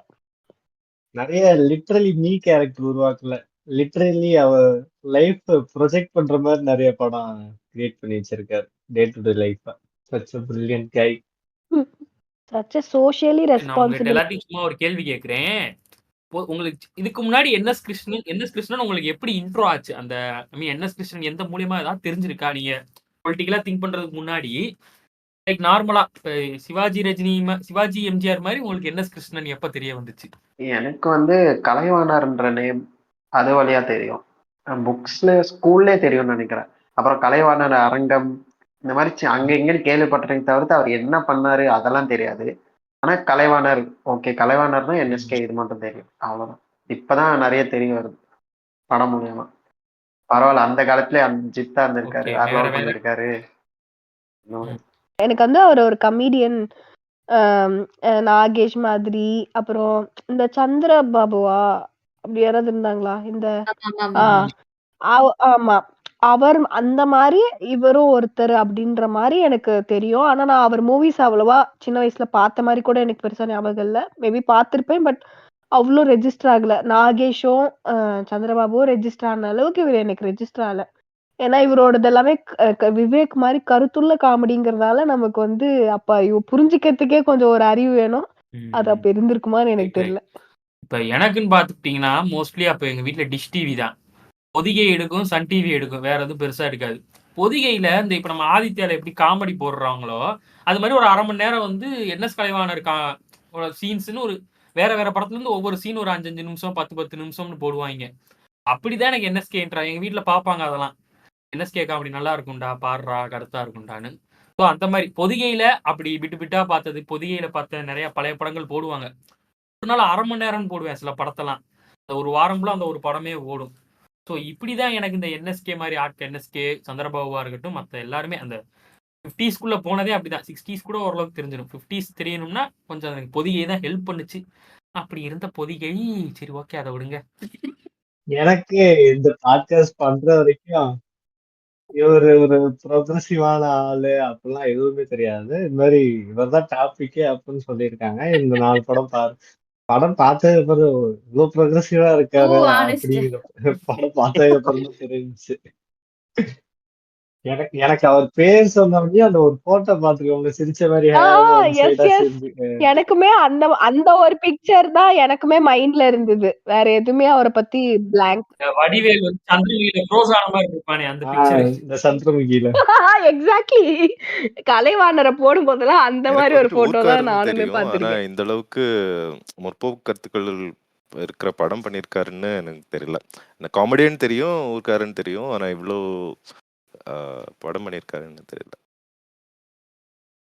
அப்புறம் ஒரு பாயிண்ட், போன மாசம் விஜய்னா கூட மாநாட்டுல கொஞ்சம் மனசு வருத்தப்பட்டு கூத்தாடி கூத்தாடின்னு விரும்பி பேசினாரு. ஆனா அந்த காலத்துல இந்த திரைக்கலைஞர்கள், நாடக நடிகர்கள் எல்லாம் கூத்தாடின்னு தான் சொல்லி கூப்பிடுவாங்க. அத வந்து கலைஞர்கள்னு டேர்ம் பண்ணது, அந்த வார்த்தைய கொடுத்தது அவங்கள. கலைஞர்கள்னு கூப்பிடணும்னு ஆரம்பிச்சது இவர்தான், கலைவாணர். அவர் கலைவாணர் டைட்டில் கொடுத்தது யாரு? தெரியலங்க. நானும் யோசிச்சேன், தெரியல. இல்ல அந்த டைட்டில் வந்து அவருக்கு மட்டும்தான் இருக்கா இல்ல வேற யாருக்கு அது கூட கொடுப்பாங்களா? அந்த மாதிரி இல்ல, இல்ல. ஆக்சுவலா விவேக் வந்துட்டு சின்ன கலைவாணர்ன்னு சொல்லுவாங்க. அதாவது விவேக் என்எஸ்கேவுடைய அதே ஃபார்மேட்ல என்எஸ்கேவும் வந்து அதுக்கு தானே ஃபேமஸ். காமெடி வழியா சமூக கருத்துக்கள் சொல்றது. அத அப்படியே விவேக்கும் எடுத்து ஃபர்தரா பண்ணனால விவேக்குக்கு அந்த பேர் குடுத்தாங்க. ஸோ எனக்கு விவேக் காமெடி நெறைய பார்த்து, விவேக்க சின்ன கலைவாணர்ன்னு அந்த ஸ்டேஜ் ஷோலலாம் சொல்லி, அப்படிதான் ஓ! அப்ப முன்னாடி கலைவாணர்ன்னு ஒருத்தர் இருந்திருக்காரா? அப்படின்னு ஃபர்ஸ்ட் தெரிஞ்சது. அதுக்கப்புறம் ஊருனால ஓகே இவர் வந்துட்டு இந்த மாதிரி நிறைய விஷயத்துக்கு சப்போர்ட் பண்ணியிருக்காரு ஒரு போராளி அப்படிங்கறது தெரிஞ்சது. அண்ட் கன்னியாகுமரியில இருந்து ஆக்டர்ஸா சினிமா இண்டஸ்ட்ரிக்கு வந்து ரொம்ப ஃபேமா இருந்தவங்க எல்லாம் ரொம்ப ரொம்ப கம்மி, விரல் விட்டு எண்ணிரலாம் அந்த மாதிரி. ஸோ அதுல அவங்க பிரைமரியா எடுத்து அவங்க அடையாளமா வைக்கிறது வந்து என்எஸ்கே. ஸோ அப்படி ஒரு கனெக்ட் தான் இருந்துச்சே தவிர நானும் இந்த பாட்காஸ்டுக்கு பாக்குற வரைக்கும் அவரை ஒரு காமெடி கூட நான் பார்த்தது இல்ல. கேள்விதான் பட்டிருக்கேன், நிறைய வாசிச்சிருக்கேன். பட் ஃபர்ஸ்ட் டைம் நான் ஸ்கிரீன்ல பார்த்ததே இதுதான். ஸோ அப்படி இருக்கிறப்போ அந்த அவருடைய யுனிக் ஸ்டைல்லாம் பார்த்து ஓகே இதனாலதான் அவரை ஃபோர் ரன்னருங்கிறாங்க. அதே மாதிரி டிஏ மதுரமோட இருந்த அந்த கெமிஸ்ட்ரி பத்தி பேசுவாங்க. லைக் நிறைய பேர் பேசி கேட்டிருக்கேன். இந்த மாதிரி அதுக்கப்புறமா அந்த டூவோவா வர ஆரம்பிச்சது இல்ல இப்போ வடிவேல் கோவை சர்லா, அதே மாதிரி கவுண்டமணியோட கூட சில நேரம் கோவை சர்லாவுடைய காமெடிலாம் வரும். ஸோ அந்த பேர் பேரா வந்து நடிக்க ஆரம்பிச்சதுக்கெல்லாம் முன்னோடி இவங்க தான் அப்படிங்கிற மாதிரி கேள்விப்பட்டிருக்கேன். பட் யா நேரா பார்த்தது பாட்காஸ்ட்காக தான். ஓகே மக்களே, நம்ம நம்மளுடைய பாட்காஸ்டோட எண்டுக்கு வந்துட்டோம். கடந்த 3 மந்த்ஸா வந்து நம்ம 3 பர்சனாலிட்டிஸ் எடுத்து பேசின மாதிரி இந்த மந்த்தும் நம்ம என்எஸ்கே அவருடைய மூவிஸ் எல்லாம் எடுத்து பேசியிருக்கோம். அவருடைய சினிமா வாழ்க்கை, அவருடைய படங்கள், அவரோட ஸ்டைலு, அவர் எப்படி வந்து அவருடைய கருத்துக்களை கொண்டு வந்து சேர்த்தாரு, திராவிட இயக்கத்தோட தாக்கம் அவருக்கு எந்த மாதிரி இருந்திருக்குது, அதே மாதிரி காந்தியோட தாக்கமும் அவருக்கு இருந்திருக்குது. ஸோ இதை பற்றிலாம் நம்ம டீட்டெயில்டாகவே அவருடைய டைரக்டோரியல் ஸ்டைல் ஆகட்டும், அவருடைய காமெடி ஸ்டைல் இதெல்லாம் வச்சு நம்ம டிஸ்கஸ் பண்ணியிருக்கோம். இதெல்லாம் உங்களுக்கு யூஸ்ஃபுல்லாக இருக்கும் அப்படின்னு நம்புகிறேன். அட்லீஸ்ட் நம்ம பாட்காஸ்ட் கேட்டதுக்கு அப்புறமாச்சும் நீங்கள் எல்லாம் அவருடைய படங்களை பார்த்து அதை பற்றி கொஞ்சம் இன்னுமே அனாலிசிஸ் பண்ணி அவர் தெரிஞ்சுப்பீங்க அப்படிங்கிறதுக்கான நோக்கம் இதோட நிறைவேறியிருக்கும் நம்புகிறேன். நீங்களும் பார்ப்பீங்கன்னு நான் நம்புகிறேன். ஏன்னா அப்படிதான் நாங்கள் பார்த்தோம். அதனால ஹோப்ஃபுல்லி நீங்களும் அப்படி பார்ப்பீங்கன்னு நம்புகிறேன். ஸோ இதே மாதிரி இன்னொரு பாட்காஸ்ட் எபிசோடில் நம்ம சந்திப்போம். ஆனால் நீங்கள் முதல்ல மறக்காமல் நம்மளுடைய பழைய எபிசோட்ஸ் எல்லாம் கேளுங்க. இதுக்கு முன்னாடி நம்ம கலைஞர், ஏபி நாகராஜன், சிவி ஸ்ரீதர் பற்றி இதே மாதிரி டீட்டெயில்டாக டிஸ்கஸ் பண்ணி போட்டிருக்கோம். ஸோ அதையும் நீங்கள் கேட்டுட்டு எங்களுக்கு உங்கள் ஃபீட்பேக்கை சொல்லலாம். எங்களுடைய இன்ஸ்டாகிராம் பேஜான ஸ்புட்னிக் கழகம் அப்படிங்கிற பேஜில் நீங்கள் உங்களுடைய ஃபீட்பேக் சொல்லலாம், எங்களை காண்டாக்ட் பண்ணலாம். ஃபர்தராக நம்மளோட ஆக்டிவிட்டீஸில் பார்ட்டிசிபேட் பண்ணணும், நம்ம குரூப்பில் ஜாயின் பண்ணணும்னா கூட நீங்கள் நம்மளை வந்துட்டு இன்ஸ்டாகிராம்லேயே காண்டாக்ட் பண்ணலாம். ஸோ இன்னொரு பாட்காஸ்ட் எபிசோட்ல மீட் பண்ணுவோம். உங்களிடமிருந்து விடைபெறுவது அஜீஷ், ஹரிகரன், ஜனனி, ஜவஹர், ராஜேஷ் அண்ட் ரேஷ்மா. நான் தாண்டா Leo. Okay, Batman signing off. Hermione signing off. bye. Bye. பாய் பாய் பாய்.